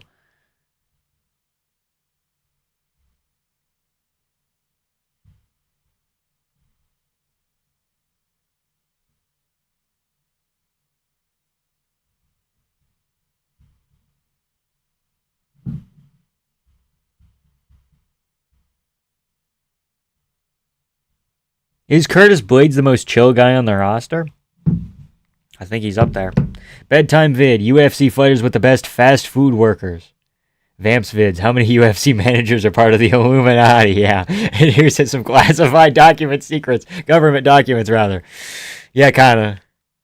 But I do goofy bullshit too. It's just been a while.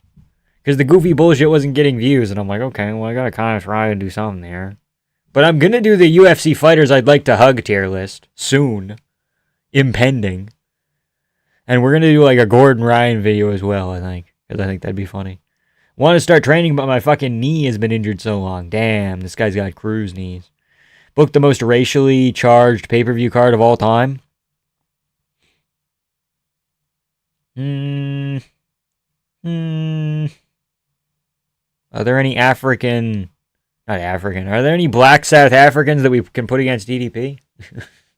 Can we run some apartheid bullshit up in this bitch? Bryce Mitchell, Natan Levy. Bryce Mitchell, Yanela Shmoosh. It's an option as well. Erie's in a tier of his own, yeah. Can you imagine Blades trying to read chat? He does, dude. Blades is streaming. He streams with Corey and Drew Dober and shit. He's pretty good at it. Jose Medina's also an S tier, yeah. True. I prefer your deep dives on your... I can't talk. I prefer your deep dives. I'm sorry, I'm fucking losing it. Your deep dives on Ali Abdulaziz more than what animal I can beat in tier list. Come on, dude. You don't want to know what animals I can beat? Come on, man. Fake fan over here. I train, but only because every other cardio is boring and I don't want to be fat. That's fair. It's fair. Do you think RAF is better grappling than UFC BJJ? I think it's being better promoted and their star power is working. It's weird. UFC fighters are allowed to compete on RAF and like the Brazilian RAF grappling promotion, whatever it's called. Like Davison Figueiredo and Raul Rosas Jr. just had a grappling match, I think 2 days ago or a day ago. But UFC fighters aren't allowed to compete in UFC BJJ, which is stupid. And they're not allowed to compete in fucking Zuffa boxing, which is stupid. Why would you have those organizations if you're not going to let your people cross over at least a little bit?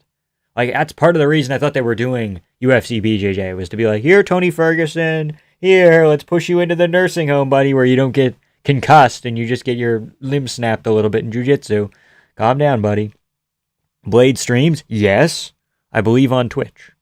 UFC fighters I'd like to hug is just going to be wholesome fat heavyweights and hot female fighters. It could be. It could be. We are all making it to the UFC and getting cut before we see the rankings.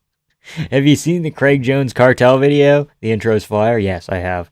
I was training at a Kyokushin adjacent karate dojo for around 2.5 years, but overtraining means I've been out 3 months now. Crazy. Realistically, Vamp, do you think you could beat Damon Jackson's hairline? Yes. I think it's because if a UFC fighter became UFC BJJ, it would cause some logistical issues, etc. Or e.g., e.g., they have UFC BJJ on Thursdays and people on Saturday. Yeah, I guess. Nate Diaz on his way to the nursing home. Hold up. We're at a red light. I don't know, man. Hold up. That's a stop sign. Fuck.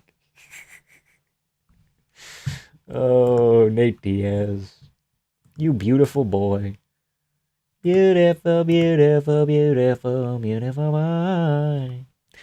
What flavor oatmeal do you think Tony drools into every morning? Apple cinnamon. Peaches and cream, maybe? I don't know. Do we want to make any adjustments? Yuri, Paulo, Hokit, Reyes, Landwehr, Pico. Kevin Holland, probably, but we're not sure. Gamrot, but we'd be happy if Ribovic won. Tatiana Suarez is just bigger than Loopy, so we'll take her. Padilla. Gastelum because his brain ain't bleeding. And Radke because Prado is... Radke doesn't have that many bad losses, right? Isn't it kind of just in the UFC? It's Mike Malott and it's fucking Prates. Eric Anders grappling, but Eric Anders is also like a light heavyweight, so... and some of those are kind of bad. But Austin Hubbard 2016, what are you going to do? But yeah, Mike Malott, Carlos Prates, those are kind of weird losses. But I think Charles Radke's pretty good at this whole fighting thing. Yeah, Prado is like a 155er, and when he doesn't cut weight, he's just not small enough, and it's a whole deal, so. Or when he doesn't cut weight, he's too small for welterweight. Therefore, Radke fills in his welterweight frame, therefore he wins. Fuck. Took a while to get there. Asian Nate Diaz is the best impression on YouTube. How/why the hell does Pico have the King of fucking Morocco helping him out with fight camps? I have no idea. The King of Morocco has just been helping out all the Moroccans, and it's strange. Is he half Moroccan? Because on one side, Pico's like very Mexican, right? Wasn't his great-grandfather the last Mexican governor of Mexican California or something? That's the story? Or he was like a desperado or fucking some bullshit. So maybe on his other family side he's Moroccan? Or he just really likes Morocco? Haha, Nate Diaz is a crossing guard. Hold up! Hold up! It's not safe, man! My favorite MMA impression to do is the very effeminate version of Holloway's. Count it up! Oh my god, count it up! Count it up! I'm like the best boxer in the UFC, guys. Okay? How's that? Nate and Tony in the same nursing home at the same damn time. Do you think Azamat gets a title shot next? I think they should do Khalil versus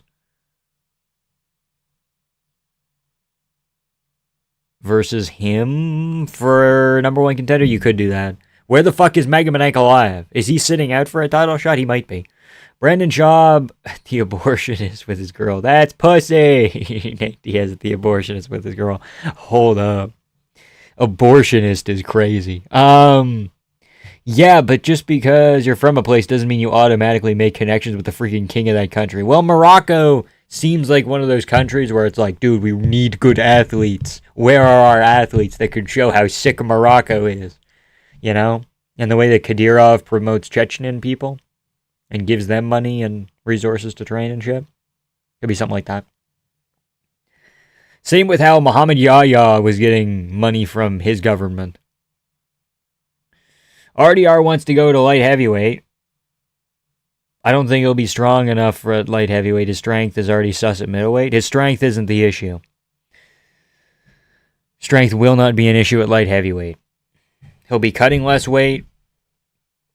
I think he'll be pretty good. I think he'll be a top 5 light heavyweight RDR. That's just how Holloway talks in his live streams? Yeah, okay. Khalil versus Ank for number 1 contender. Yeah, that could happen. Ank said he's fighting in July or August on an Abu Dhabi card, so we'll see. Morocco needs good athletes to distract from what they're doing in the Western Sahara. Exactly. So you've been live streaming for an hour and a half, and not one of you thought for a second, where's Timmy?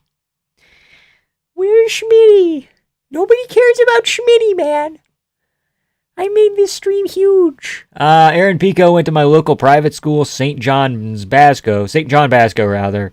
Not saying he was on the roids in high school, but he was doing roids in high school. Okay, good to know. He's training with Sam Calavita, who is also doing Hamzat's nutrition, who was also TJ Dillashaw's nutritionist when he was fucking... What the fuck is this? Needles and shit, you know? I know how needles work. Needles. I like RDR, but I think he's too lanky. Yeah, he's going to fill out the frame a little bit. I mean, Morocco has Marwan Rahiki and Yusuf Zalal and Nurillo Aliyev. True.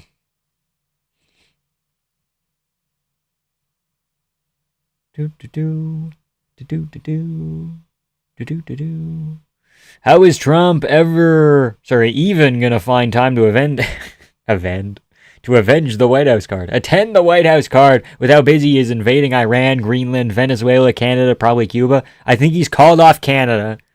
They're chill. He's like, I can't even do that in 3.5 years. I don't have the time to invade Canada. It's like, oh, that's why we're not doing it. That's good. Greenland's still on the table as well. But yeah, we're gonna blow Iran. We're gonna blow Iran to smithereens. And quite frankly, Iran will become a parking lot, and we will make Iran Disneyland, Disney Iran. That's what we'll call it. Mickey Mouse. Quite frankly, Mickey Mouse will be over there in Iran, and we will not allow him to have any sort of hijab on Minnie because we have liberated Iran, and Cuba's next. Disneyland in Cuba. Tropical weather. Goofy is out there smoking cigars. We're really pushing it, aren't we? Timmy makes it massive, true. Vamp seasoning his arms with EPO. Yeah, fucking. This is how steroids work, right? It's just like pepper. Does Cub Swanson got this? No, I think Landwehr beats him. He didn't invade Greenland or Canada, but he really wanted to. Do you think 327 is a good card? Yes, it is a good card. One of the best cards we've had in a while. Imagine thinking Trump's going to win the midterms. Probably not. Nate's pretty hittable and pretty chinny. If Cub still has power, I think he can get it. Yeah, didn't Cub beat Billy Quarantillo? Cub could win. We're going to make parking lots great again. I said, wow, these are little Iranians. Won't know what hit them. We strike in the night. Thoughts on those weird MMA AI pages like Gothic MMA? Isn't that a woman? Isn't that an AI woman? That's crazy. It's a way better Trump impression than I expect. Yeah, well, okay. You peel open your skin and season the wound with roids. Aaron Pico, one of the greatest exports we've ever had. Quite frankly, Aaron Pico, my favorite Mexican. Iran, they are grateful for our bombing, and it was a great bombing because we are the best at bombing, and some say the best, I think, ever, so. A lot of you are a lobotomite if you bet on this, fights on this card, true. I really need Pico to get a win here. Yes, true. I said, wow, these little Iranians is fucking crazy. I start with quite frankly, and then from there you can like lock in, but I died when someone called him Aaron Pico. I could see Vamp getting into synthol injections. Is that like the oil muscle man who got in like a boxing fight and his muscles started to like implode on themselves? The Russian guy? Epic Balloon Man arc? Yeah. Aaron Pico, former Mexican. Some have said I would never say that, but some people have said that about Aaron Pico. I think people are sleeping on Pico. Pico de Gallo over here. He was straight up swarming Murphy before he got cut and KO'd. That is true. He was kind of beating Murphy up worse than Mobzar did over 5 rounds. A little bit. He was putting heat on him like Chandler. The boxing combos are clean. The wrestling is there. I don't know, man. I think if he goes wrestling heavy against Pitbull, he can win this. I think that's an option. Look up the average height in Iran and check if my racist comment is correct. The little people of Iran. We're going to pick them up by their shorts. Average height in Iran.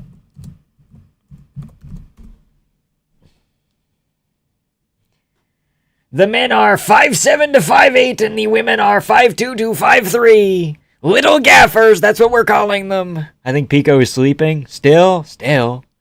Give it a goog, J-Mo. that was bad. Where were we going there? We got caught in no man's land. I said, quite frankly, J-Mo, you need to give it a goog. One of the best googlers we've ever had. I'm going to do a White House predictions video where I just do the impression the whole time, I think. I'm going to see if I can get a deep fake going maybe or something. I don't know. We'll see. Okay, so they just have the little guys out there in the dunes, yeah. Yeah.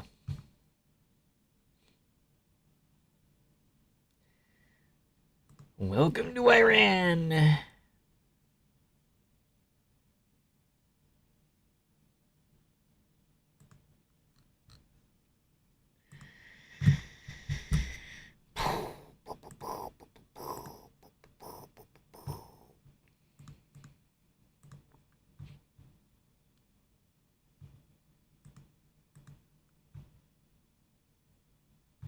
First of your videos that I would dislike that would be unbearable? Okay, well, it would be the only time we'd ever pull it out, okay? Come on, man. Come on. Steve Garcia, he's friends with Charlie Kirk. Previously friends with my dear friend Charlie Kirk. And he is going to deport Diego Lopez. He's going to tell him to pick. He's going to say Mexico or Brasilia. Either way, he's gone. If he does not pick, we will send him to the Bermuda Triangle, like Gulliver's Travels. Chris O'Dowd, Jack Black, one of my favorites. Who do you think is more overrated, McMillan or Bysinger or Sursurkayev? Sursurkayev, easy. He hasn't won a round in the UFC. Do a Van Tyra video as Asian Nate Diaz? No, that's too much. Think it would be worse than Josh Hogan on the mic? Okay, we'll see. Get it? Because they're Asian? Yeah, okay. Okay. Worse than Josh Hogan on the mic. Sursurkayev. He high-key gets chinned by Gauthier. True. I would tend to agree. Unless he just moves left the whole time. That's an option. Or right, rather. To his right. Charlie Kirk is up in heaven with my good friend Epstein. I mean, my best friend Epstein. I mean, some would call him my best friend.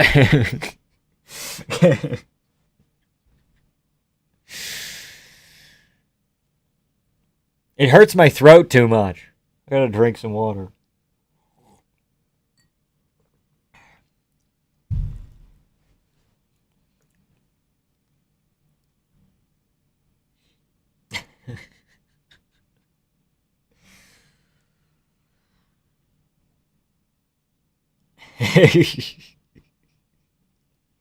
Steve Urkel, what a guy. Okay. I'm not doing it, sorry. The Trump accent's over now. No more. Does Paulo have a chance?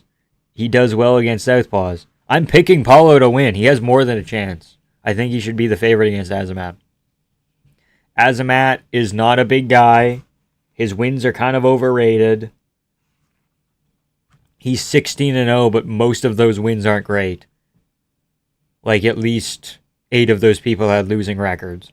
Vamp comes back for one weekday stream and fucks his voice up. Yeah, it hurts now. It actually is. It hurts. Fine. Steve Urkel. Quite frankly, this Steve Urkel fellow, what a guy. He's going to chin Tim Elliott. He will. I remember. I've seen it happen before. We're losing it now. Paulo's a crafty vet, true. Paulo, lighter man skill. He has no bad losses. Bro went live again? I did. That is true.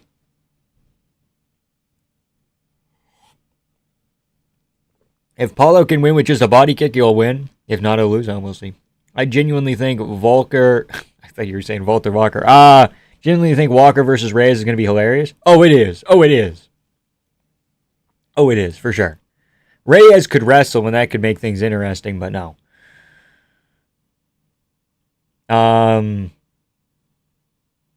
Yeah, because, like, Walker and Reyes aren't as nuclear as the hitters that they've been chinned by.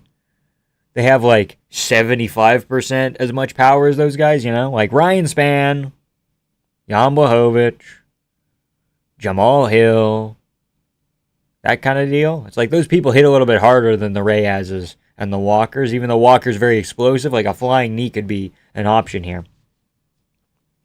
But we could see a scenario where, you know, everybody's seen the clip of, like, Johnny Walker getting clipped and then falling over and getting back up and getting clipped and falling over and waking up and getting KO'd like 5 times in a fight. We could see something like that happen. Crash Bandicoot versus Wacky Wavy Inflatable Arm 2 Man. Yeah, true. What if Paulo gets a wheel kick KO? It would be beautiful. It would be beautiful.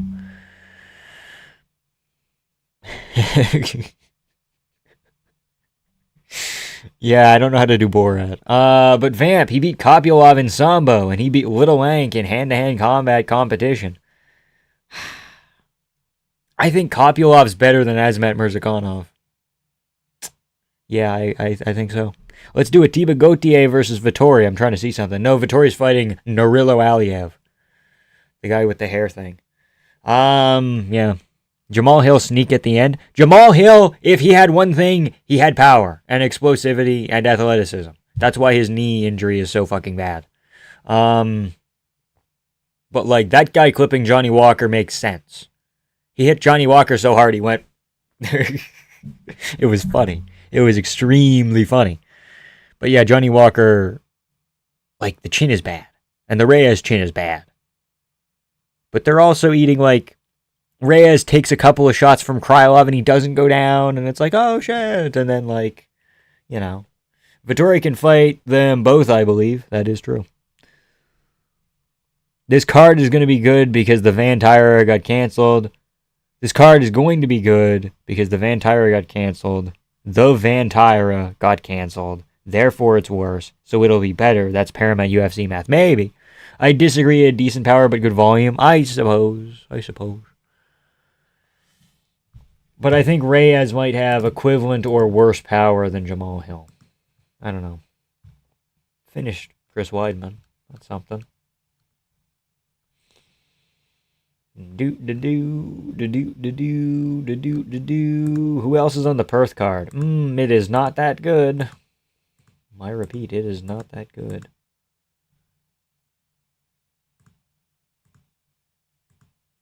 At least Perisic is on it. That's good. Gaziev Perisic is sick. It's a real hardcore fight there, man. Sopage is on that card. Interesting. Alan Costa's sick. I pick Reyes because his chin is marginally better and he's also marginally more responsible defensively. Exactly. That's why I'm picking Reyes as well. But I would not be surprised if Johnny Walker did something goofy. No siree.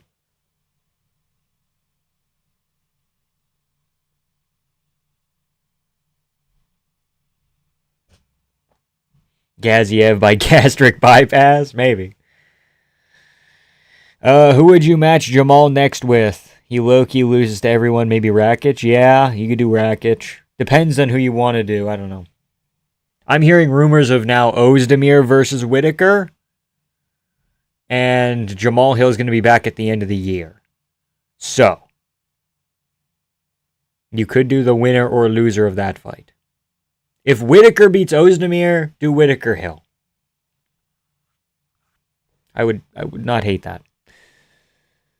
What do any of you know about Yuki Yoza versus Jonathan Haggerty? That is the matchup of the year, I suppose. My good friend, Quite frankly, my good friend Charlie Kirk died, and it was an awful tragedy, almost as bad as Israel only getting 3 Okay, we're not reading the whole thing. We're trying to stay monetized. Huge tragedy. Huge tragedy. I don't like Ozdemir Whitaker. It's okay. It's better than Ozdemir or it's Whitaker Ank, which was also an option, so.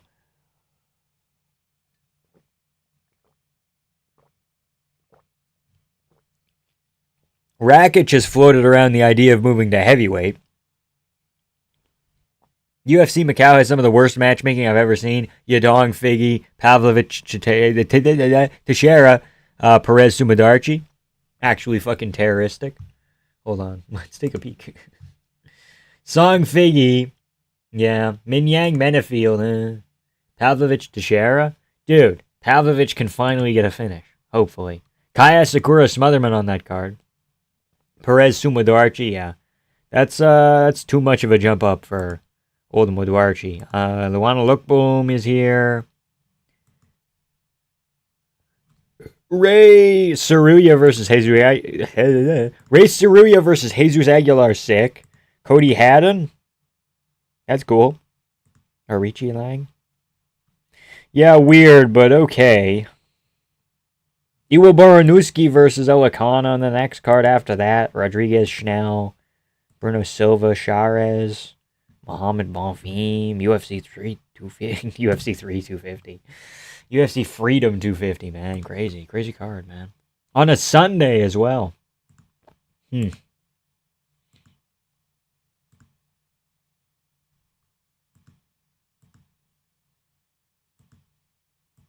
I've been thinking about it, and I'm almost considering picking Chandler over Hoofy.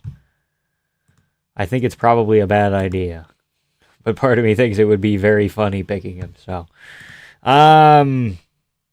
dude, I doom scrolled a little bit. This IBG Waffler dude has the most annoying MMA content. What the hell? I've seen him around. It's obviously like rage bait bullshit, so it is what it is. But, yeah, it's less than ideal. It's time for Whitaker to finally beat Izzy. Washed versus Mega Washed. Why do they keep trying to give Whitaker the hard matchups at light heavyweight, not the layups? Don't know, man.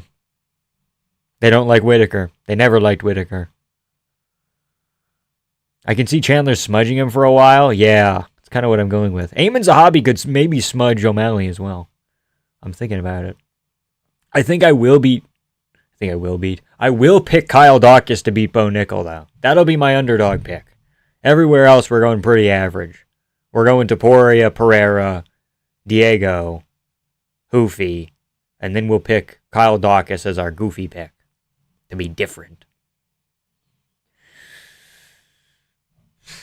I can see Chandler. I already read that. Doesn't count. I already read it.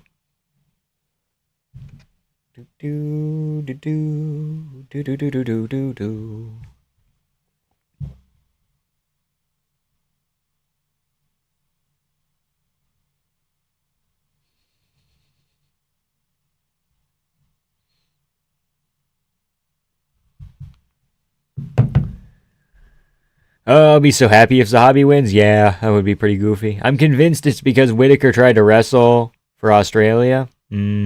Potentially. I love 3 of the matchups on Perth, but most of the other fights are abysmally low level. Like 4 guys fighting on that card shouldn't even be in the UFC. Fair. O'Malley's frame makes him harder to smudge if you're not like crazy explosive like Marabia. My good friend John Jones, his wife deserved it. Some say she deserved it. I don't know.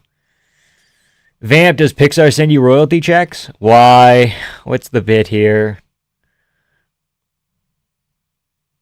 Is it going to be a Chicken Little bit? That was Disney. That wasn't even Pixar. That was a different animation studio. What are we going to run here, buddy? What are you thinking? This guy's thinking. He's going to be like, the mom from Incredibles. And I'll be like, oh, really? You don't say. The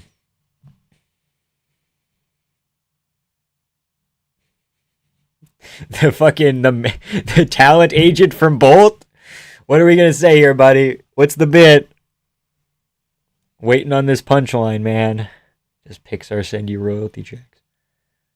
I wasn't in Finding Nemo. I wasn't in there. I couldn't be a car in Cars. We'll see, man. We'll see. Wallace and Gromit, also not Pixar. Not even Disney. You've already acknowledged the bit. This is a callback. Is it a Chicken Little thing? Impression of Tucker Carlson reacting to the UFC signing Gable Steveson. Ha ha ha! Ha ha ha! You know, maybe you're saying that this guy might have raped somebody, but I don't know. I don't fucking know, dude. What are we doing here? Are we sure about this? What does this mean? What are we doing here? What are we doing here? Oh, hold on, we might have it. I'm kind of just doing the Jeremy Culhane SNL bit, but because his picks are great. All right, I'll kill myself now. The old guy from Up? Not quite, dude, not quite. If you look like Sherman from Peabody and Sherman, that's DreamWorks, by the way. I know.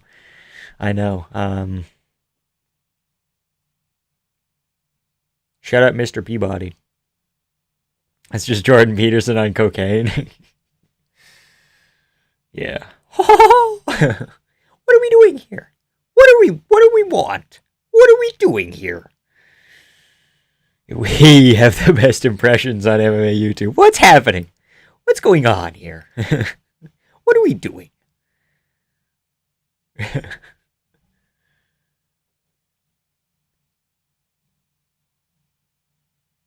What was he reacting to? UFC signing Gable Steveson? What's going on? What are we doing here? We're signing Gable Steveson, and I'm not sure. He's kind of looked okay against regional competition, but man, I need a nicotine pouch. I don't know, man. What's going on? What are we doing here? The best impression of Tucker Carlson is just staring blankly into the camera.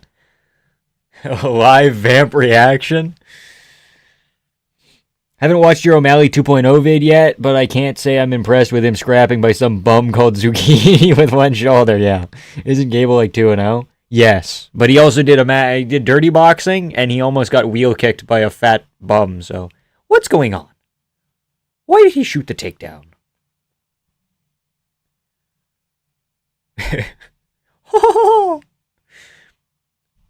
What's going on here?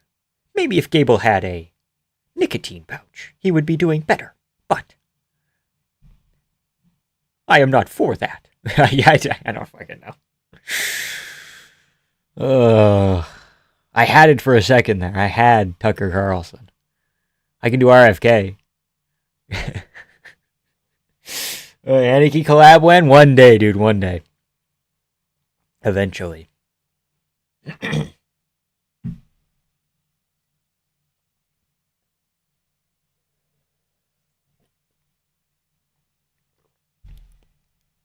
Also, not for nothing, you look more like the mom from Inside Out than Elastigirl. Okay, we'll take it. Yes, Sugar Sean, because young children... yes, Sugar Sean, because young children should look up to a tattooed, sugar-addicted superstar. That's what's happening. That's the goal now. Fuck. You ever see Batista's one MMA fight? Yes, where it was like 1 second away from getting chinned by the fattest, sloppiest cat of all time. I did see that. Do RFK. I need somebody to give me what I'm saying here. That's Tucker auditioning to play Mickey Mouse. Okay. Oh! What's going on here? What's going on here? What are we doing? Are we sure? Do we know what we're doing here? Sure. Fine. We want to push Tommy McMillan, who has a Scarface tattoo. I can't do it. Pete Hexhead screaming at the UFC press conference would go hard. Fuck. It's a good impression. I don't know if it's that good.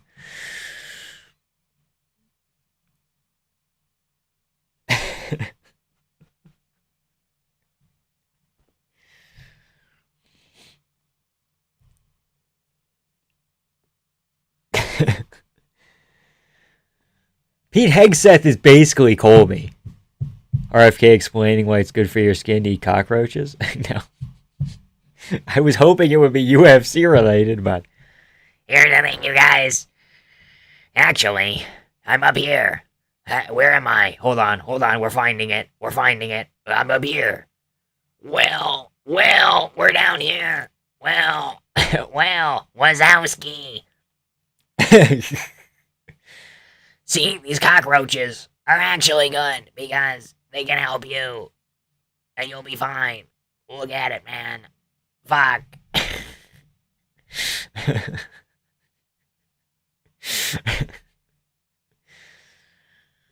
Alex Pereira. If only he was eating a raw milk diet, he would be doing better. Fuck. Meathead says writing a poem about how badass and hilarious Hokett's characters are while hovering over Trump's shoulder. Hey, Kevin. What's up, dude? Please do a Danny DeVito impression where he's filling in for Bruce Buffer. I don't know if I can do Danny. Jerry Seinfeld impression. What's the deal with unranked featherweights? What's the deal? What's the deal with prospect versus prospect matchups? I mean, what's the deal? Bees in a movie? Fuck. it's too squeaky. I'm the trash man. I come in the ring and I eat all the trash. Weighing in at 185 pounds from the blue corner. Fuck, I can't do it. My knees were hurting after the gym last week and I had to crawl up my stairs Anderson Silva style and immediately had that thought that motherfucking Usman must have had horrible knees. Yeah, true. Yeah. Bro, Josh Hogan is so annoying, at least it's a bit entertaining. Yeah, it's something, but it's not much. We have to take what we can get. I'm the trash man. Everyone is Mickey Mouse except Trump and RFK. Impression of Mickey Mouse talking to Mike Malott. Ball kick. Sorry, taking the Mike Malott ball kick that Holland took. Oh, 4570. Oh, I got you where I want you, Kevin Holland. Mike Malott, rather. Mike Malott. No Disneyland in Canada. Never again. Oh, oh, the pain. Not my goofies. Fuck. Trash man impression is just Josh Hogan. He kind of is the trash man, dude. And I come into the ring wearing a cape. Oh, buddy. Josh Hogan. Oh. Keep in mind, D-Rod was arrested, served his time in prison, and was released back to the States, and I guarantee you, he will have a fight booked before Covington. True. He might fight Covington. That could be a good matchup. Wait, hold on.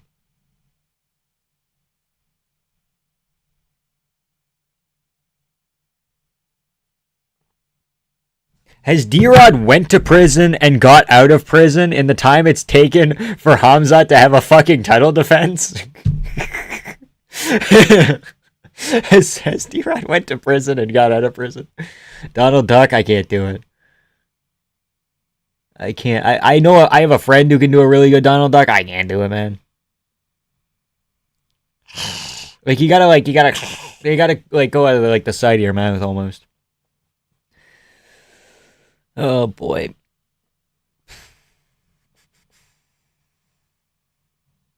Oh, my goofies. Oh, boy.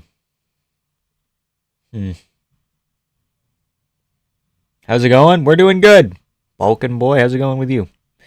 I hate how well Hokett's skid is working. Everyone wants to see him get demolished. Yes, I know.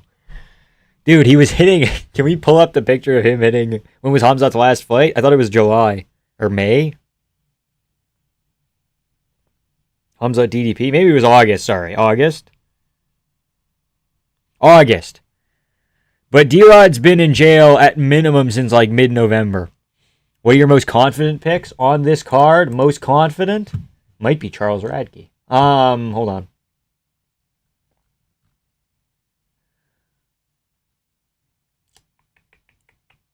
I think it's fucking Charles Radke, unironically. A lot of the cards kind of funky.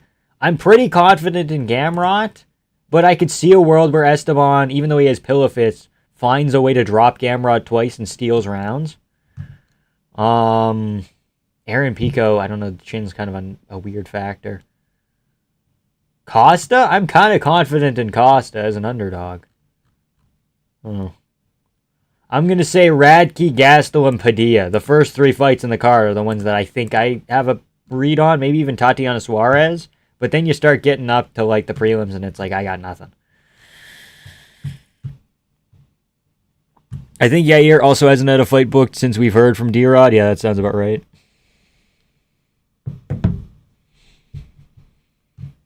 I'm fighting this Sunday. Boxing match, though, not MMA. That's sick, dude. Fighting on the same day as Yuri. Let's go for that. Let's go for that. True. Kevin Holland getting D-Rod out of jail was not on my bingo card, but okay. It's something. When does Lerone fight next? Who does Lerone fight next? One of the guys. One of the boys. Lerone has to fight probably down now. Okay, so who's booked? Movzar Lerone already happened. Diego Steve Garcia. Yair is out and he's a non-factor. I think he's also injured his ankle again, so whatever. Aljamain versus Yusuf Zalal is happening. Maybe the loser of that fight. Gene Silva is still hanging around. They could do Gene Silva, Yair. Arnold Allen, Melky Costa is there. Vallejos. Who do you give Vallejos next? Fuck. Yair? Huh. You don't say. Josh Emmett, get him out of the fucking rankings. Pitbull's here. Pico's probably going to beat him and take that spot. And then that pushes Josh Emmett out. Brian Ortega's moving up, but that might bring Josh Emmett back in. Hold on. Because Brian Ortega's trying to go to lightweight, so that takes him out of the rankings. Lerone should either fight the winner of Arnold Allen Costa, Melky Costa, or the loser of Aljamain, Yusuf Zalal. Which I think would be... I think Melky Costa doesn't beat Allen. So we'd either do Arnold Allen, Lerone Murphy, and I'm not... Who wins out of Yusuf Zalal, Aljo? I don't even know. Who would win, Fluffy or RoboCop? RoboCop would target the body. What's up, John? Either way, Lerone's probably screwed. I mean... Lerone probably has a really close fight with Arnold Allen that's probably really fun. I think Lerone might get out-grappled by Aljamain, though. But if Yusuf Zalal out-grapples Aljamain, that's a problem. And he very well might do that. And that's even a problem for Lerone either, yeah, so. But if Melky beats Allen, he might finish him. Maybe. Or at least knock him down a bunch, and that's impressive, and that's scary for Lerone, I don't know. I think Pitbull's a good underdog against Pico, but Aaron could KO him. I think Pitbull's the favorite.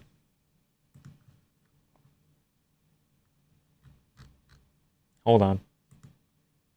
Oh no, Pico is the favorite. Never mind. Yeah, Pitbull's a good underdog to take as well. Because we don't know too much about Pico's chin. Well, we know it's shit, but maybe it's better. I don't know. What about Mario Batista versus Peyton Talbot? Who wins that? Fuck, Mario Batista's kind of like... I think Peyton Talbot decision, but 29-28 super fucking close. Current Zalal most likely gets it done. Yeah, I'm thinking so. But like Zalal beat Josh Emmett.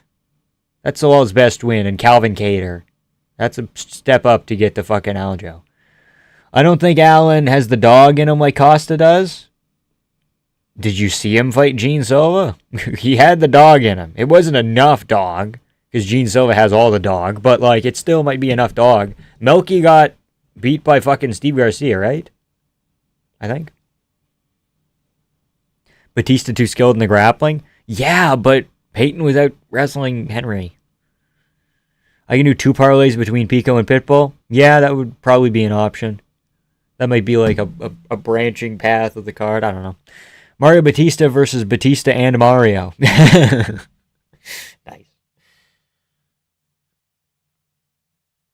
I don't know.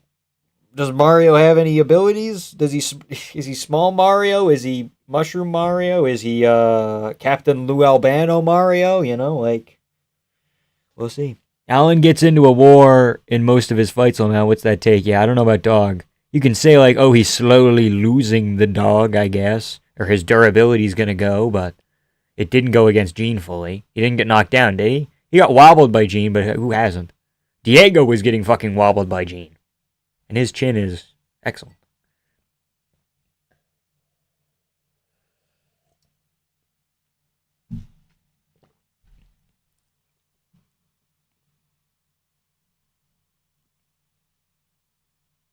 I was asking other people this, and they were saying Mario would whoop Talbot, and that Cejudo win wasn't impressive because Cejudo's old. Cejudo was taking rounds off of fucking Song Yadong. Song Yadong was winning like 2-1, but you could maybe argue fucking... Or was it 2-1, or was it 1-1? Whatever. You could maybe argue 2 rounds for fucking Cejudo before the foul. Like, he was very close with Song Yadong, so... Didn't agree with that because old Cejudo was giving Song Yadong a tough fight. Yeah, that's what I was getting at. Exactly. But I think Mario's very good. Like, he was close to beating Umar. Like, that knee up the middle that he timed was excellent. Was it a knee on the side? What was that? Didn't he hit him with a knee or something? Cejudo's disrespected? Yeah, true. Cejudo almost beat Aljo. Like, that fight's really close. I can't see, man. Both in and out of his prime, yeah. Plus, old Cejudo gave Aljo a tough fight and almost KO'd Marat. I know, left hook from hell. Hokit's character, I feel, is cringy, funny, and annoying all at once. Cost of having beef with Azamat was funny, yeah. Because he's fat. And he's like, you don't look like you're on steroids, but you pop for steroids, man. If you're going to do steroids, at least look good, man. I don't know, that's like Hispanic more than Brazilian, but whatever. Bro, Song versus Fig is such a stinky main event. Yeah, it feels like we're just trying to get Song Yadong a win in China. Is what it is. Dude, just push fucking Piotr Jan as being a Chinese man. You'd be better off. Because Piotr Jan is like half Chinese, half Russian. Because he's up in like the hills and shit. So you'd be better off trying to cater to that market with Jan, if anything, than fucking Song Yadong. Because Song's so mid, dude. Song loses a rematch to Corey. He probably loses to Umar. Although he's kind of like a weird nightmare matchup for Umar because of how physical he is. But like, he was also getting taken down by Corey a little bit, you know.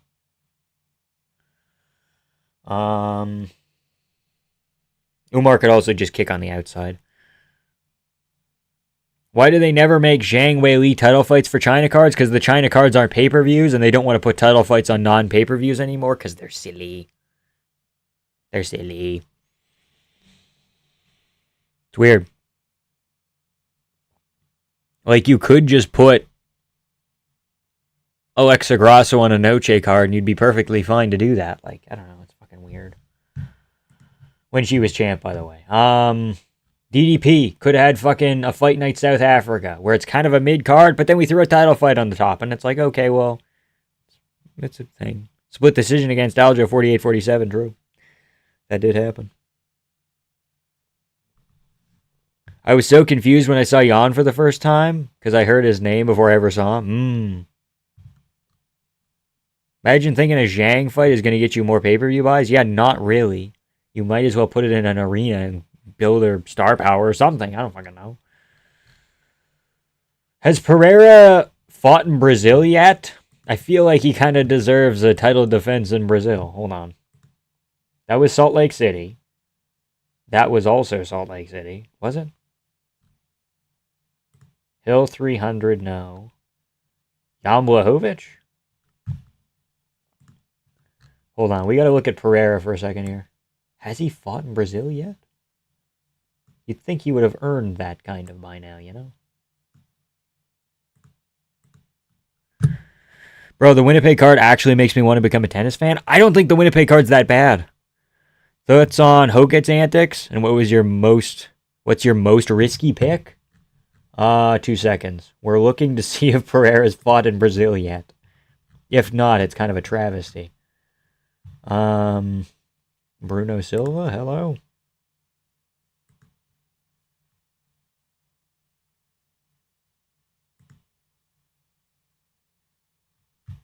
That's in the Apex.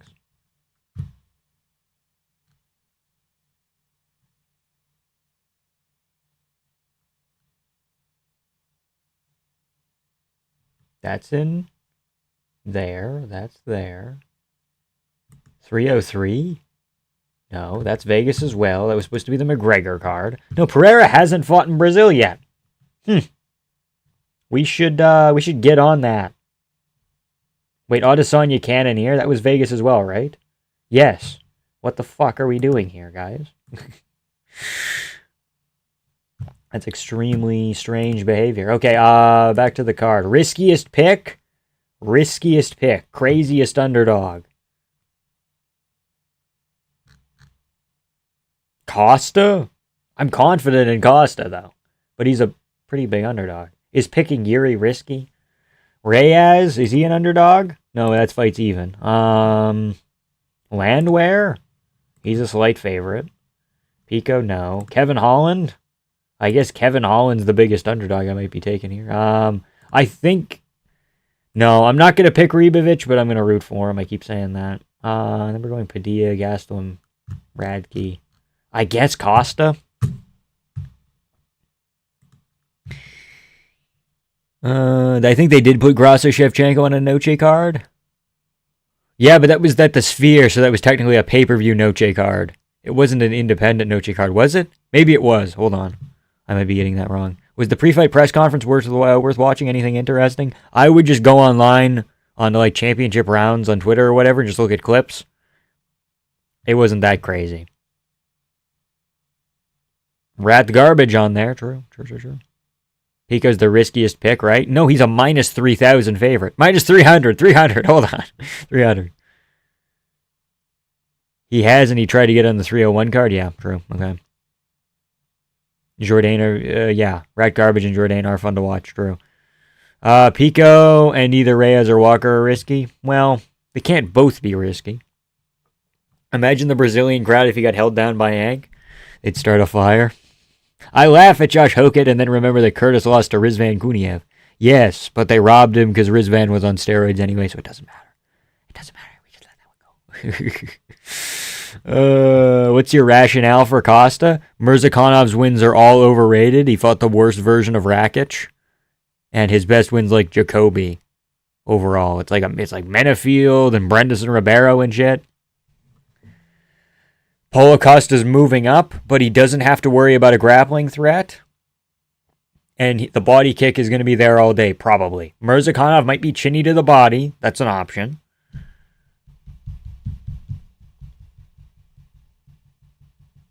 And Costa has a pretty elite chin. He's only ever been clipped by Adesanya before. He's never really been wobbled by anybody else. He's eating shit off Yoel Romero. I eat that shit for breakfast. What else? What else wasn't going into my rationale? I think Kopylov is a better fighter than Azamat Mirzakhanov. Even though Mirzakhanov has a win over Kopylov in Combat Sambo or something fucking silly. Chinny to the body. Exactly, dude. He's kind of tubby. He's got the Anthony Hernandez kind of build, you know? So maybe Costa hits something that fucking goes goofy. And I don't know. Man. I was going to fucking bet Pitbull so quick at plus 3,000. Yeah, my bad. That's my rationale. Do you think Costello, Van Steenis, and Johnny Eblin would do well in the UFC? I think Eblin would. I think Eblin could be a top 15 fighter. Van Steenis was getting dog-walked by Eblin before he found a finish, though. I don't know too much. I don't know as much about him. I don't think he would do as well. But Eblin I could see being top 15, but not much more. I don't think Eblin would be top 5. No, I think their second fight was on a Noche fight night? Okay. Interesting. What are your thoughts on the White House card? They're saying they're not going to stop the event for any weather condition other than lightning. So, you know, they call it Jewish lightning for a reason, and we'll find out. We'll find out Saturday night. Suarez, Ribovic, Brown. I think I'm going Holland over Brown. I'm not sure yet, though. Pico, Cobb, I'm going Landwehr. Reyes, agreed. Blades, I'm going Hokett. Azamat, I'm going Paulo. Yuri. We got a lot of different picks. Impression of John Jones road raging with Goofy? I can't do that. I'm not that talented. Because, like, John's hard to do because you got to go black guy plus Valley girl. Okay, every impression is just 2 other impressions. You just gotta like kind of smush them together. So it's like, hey man, I'm a black guy, man. But it's also like, hey man, I'm a black guy. What the hell, man? I'm up here. I'm down here. When he's trying to intimidate like children, then he'll go like, I'm talking down here. What the hell are you doing, man? And I'm brandishing a gun in my fucking waistband. But when he's just talking, he's like, I'm up here and I'm John. Hi, I'm John. I can't do it. He's got a fluffy belly, as the boys would call it, true. Steenis, does that stand for... Yeah, I don't know, man. I hate when I get oblique leg punch, flying knee to the body, true. Holland by decision. I think he might clip Randy Brown. Calling me the N-bomb vamp. Real cool. Yeah. I meant, what do you think about the fights on the White House card? Like, I see people saying it's not stacked enough. I think it's perfectly fine for what it's supposed to be. It's supposed to be a showcase. Black man can't drink. What we got over here? Officer Nerd over here. Fuck. The gun was in his jacket, pointed outwards. Don't shoot, Mr. Gorsh. Gorsh. Officer Nerd. Yeah. Do you think Hoofy's gonna move to Bang Tao or Volk full time? I think they just said, coach just confirmed he left the Fighting Nerds. I think, he's gonna train with Volk full time, which is good. Black man can't drink. Black man can't drink. This is supposed to be the greatest night of my life. I hate you. I hate you.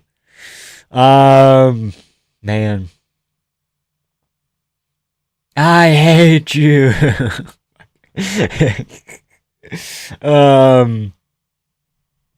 Yeah, it's not supposed to be stacked. It's not supposed to be a big card. It's not supposed to be like a fucking 15 fight card or whatever, like a pay-per-view.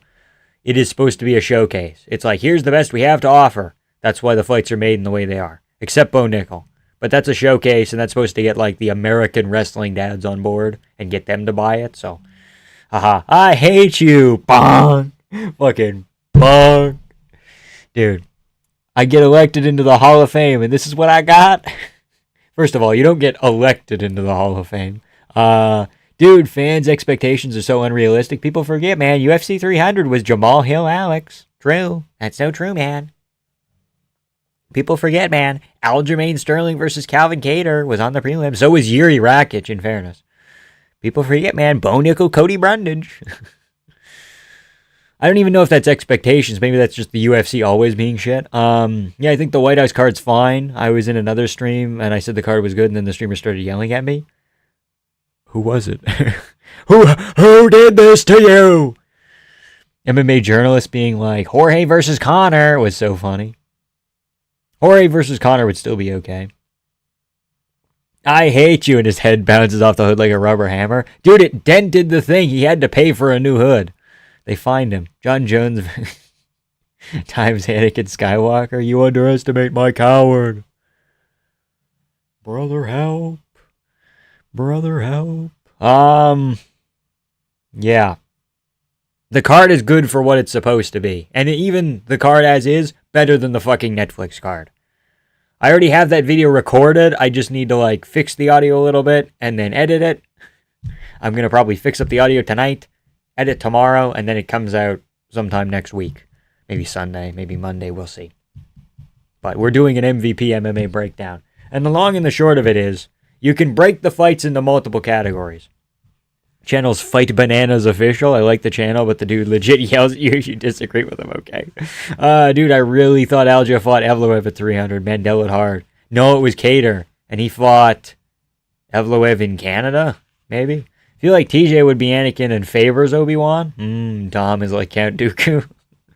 Kinda. Where the hood at? Jones, before finding out where the hood's at. Fuck. That's good. That's good. Dude, have you not to brag or anything, but that song's very homophobic. I mean, it's kind of like, it's an African-American guy singing, so it's like kind of par for the course, but like, have you looked at the lyrics for Where the Hood At in a while? Holy smokes. Holy smokes. Whoa, buddy. We don't have to say that about the homosexual community, guys. Like, calm down. He was going crazy. DMX was going crazy. Yeah, Aljo Evloev was 310 in Vegas. No, that was at the end of the year, right? Yeah, not Canada. Oops. He was like, the UFC should pay millions to get the most popular fighters on the card. I mean, they kind of should. And I'm an American, and I love this country. Dude, I should, if I was walking out in the UFC, I should walk out to that. For sure. DMX in general dropped a lot of F slurs. Dude's going. Okay. Yeah, I ain't got no love for homo thugs. It's like, who comes up with that shit, man? Who even comes up with that shit? Well, him, obviously.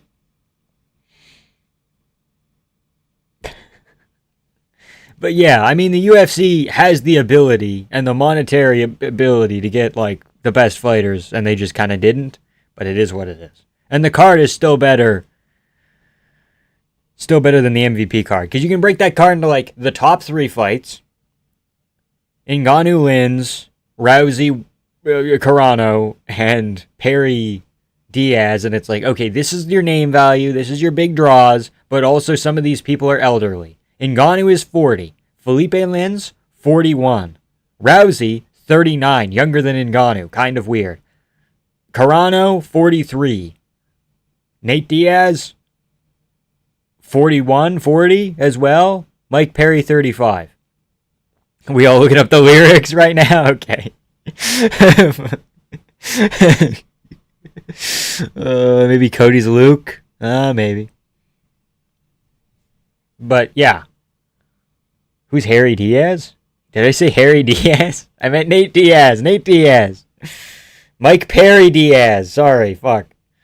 Anyway, like the top people are all elderly, and then you get some good fights in the middle where it's like, oh, Makayev Moraes and Lorenz Larkin. What's his name? Jason Jackson. What's Frank Mir up to? Yeah. And Rebellis Despain versus JDS, which is another old guy. And like, you look at the worst case scenario for this card, and it's like not good. And then you look at the shit under it, and it's like Armenian guy from Turkmenistan, Nate Diaz guy who's always with him, and Alex Pereira's sister. And it's like,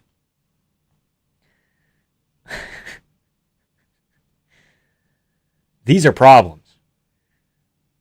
These are problems that could very easily... I can't talk anymore. I'm starting to lose it. These are things that could very easily be problematic. Because even if you look at Moraes Makayev, that's a great fight and it looks competitive. But the last time Makayev had a competitive fight, it was Cap, and that turned into a stinker.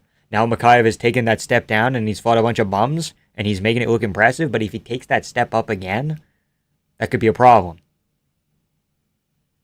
Right? Also, Adriano Moraes was effectively in one championship a bantamweight. He didn't really cut weight, because that's their thing over there, is they don't cut weight and there's hydration tests and this and that. He still kind of cut weight. But for this one, he's fighting at 125 pounds. When Adriano Moraes was at the height of his powers, when he's beating DJ, he's fighting at 135. So the extra 10 pounds might make him chinny, and that could be silly, but I'm a problem.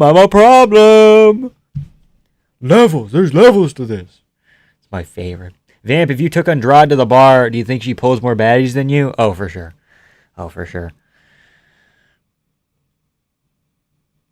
You know, I know it's like Jessica Andrade, but it could be Andrade. It could be Andrade Alidino. Yeah, Andrade Alidino, you know? Makayev, what? 25, 26?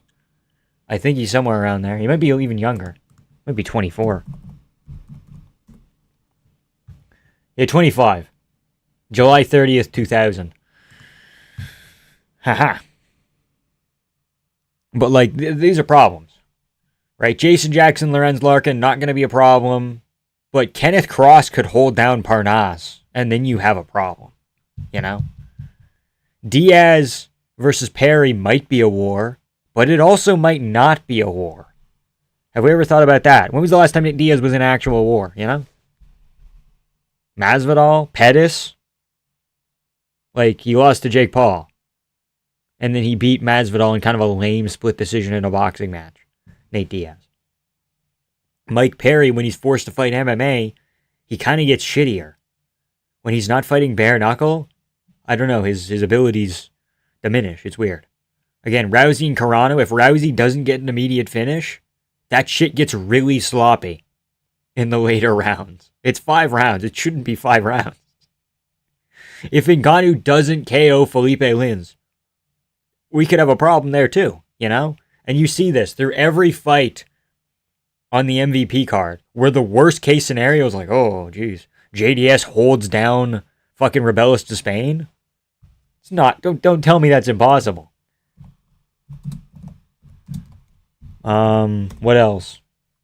There was something else that was like kind of goofy. Hold on. No, I think that was about it actually for grapes. And Chris Avia's there because who gives a shit? But like, women? Yeah, Lorenz Larkin, Jason Jackson's gonna be fun. Parnas Cross probably fun, but like, there's a lot of like weird shit that could happen, and that makes me scared.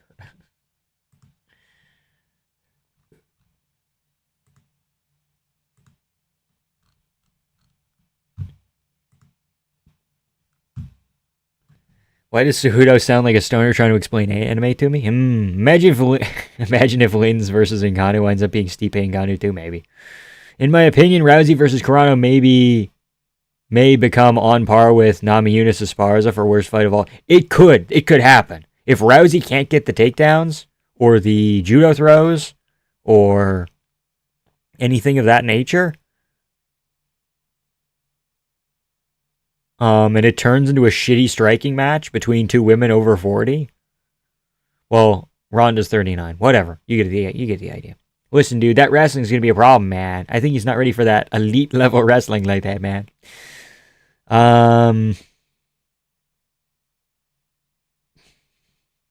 What was Mike Perry's last MMA fight? D-Rod? I think it might have been. Yeah, it sounds about right.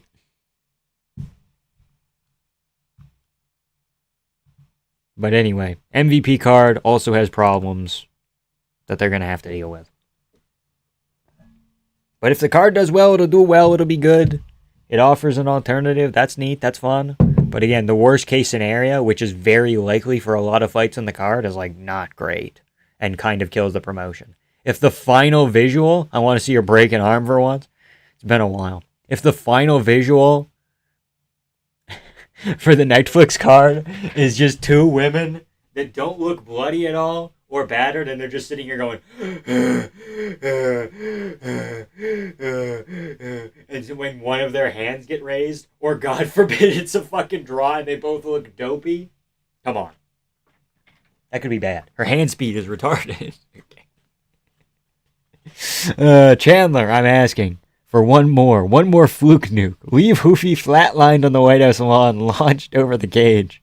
Call out the one dude on your mind. One more run. Dude, does Chandler have any bad losses? Nuh-uh. No bad losses on this Michael Chandler fellow. He hasn't had the opportunity to have bad losses, but he took a round off Poirier. Will it even bring in that much money other than the gate, since most streamers get their money from new subscribers? Yeah, I don't know. That's also a problem. I mean, come on, dude.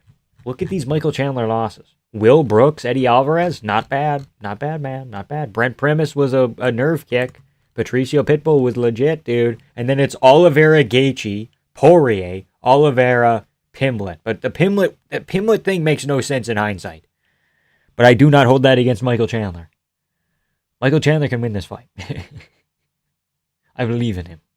Okay?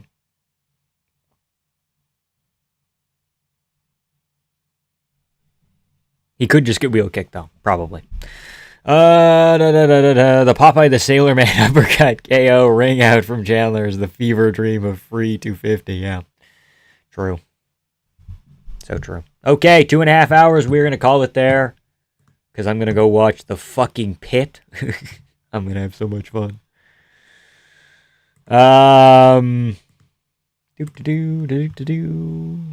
Great evening. Shout out Dr. Froggle, PhD, Billy W., and George Oswald for their donations. And I will see you guys on Saturday. And then hopefully some videos out early.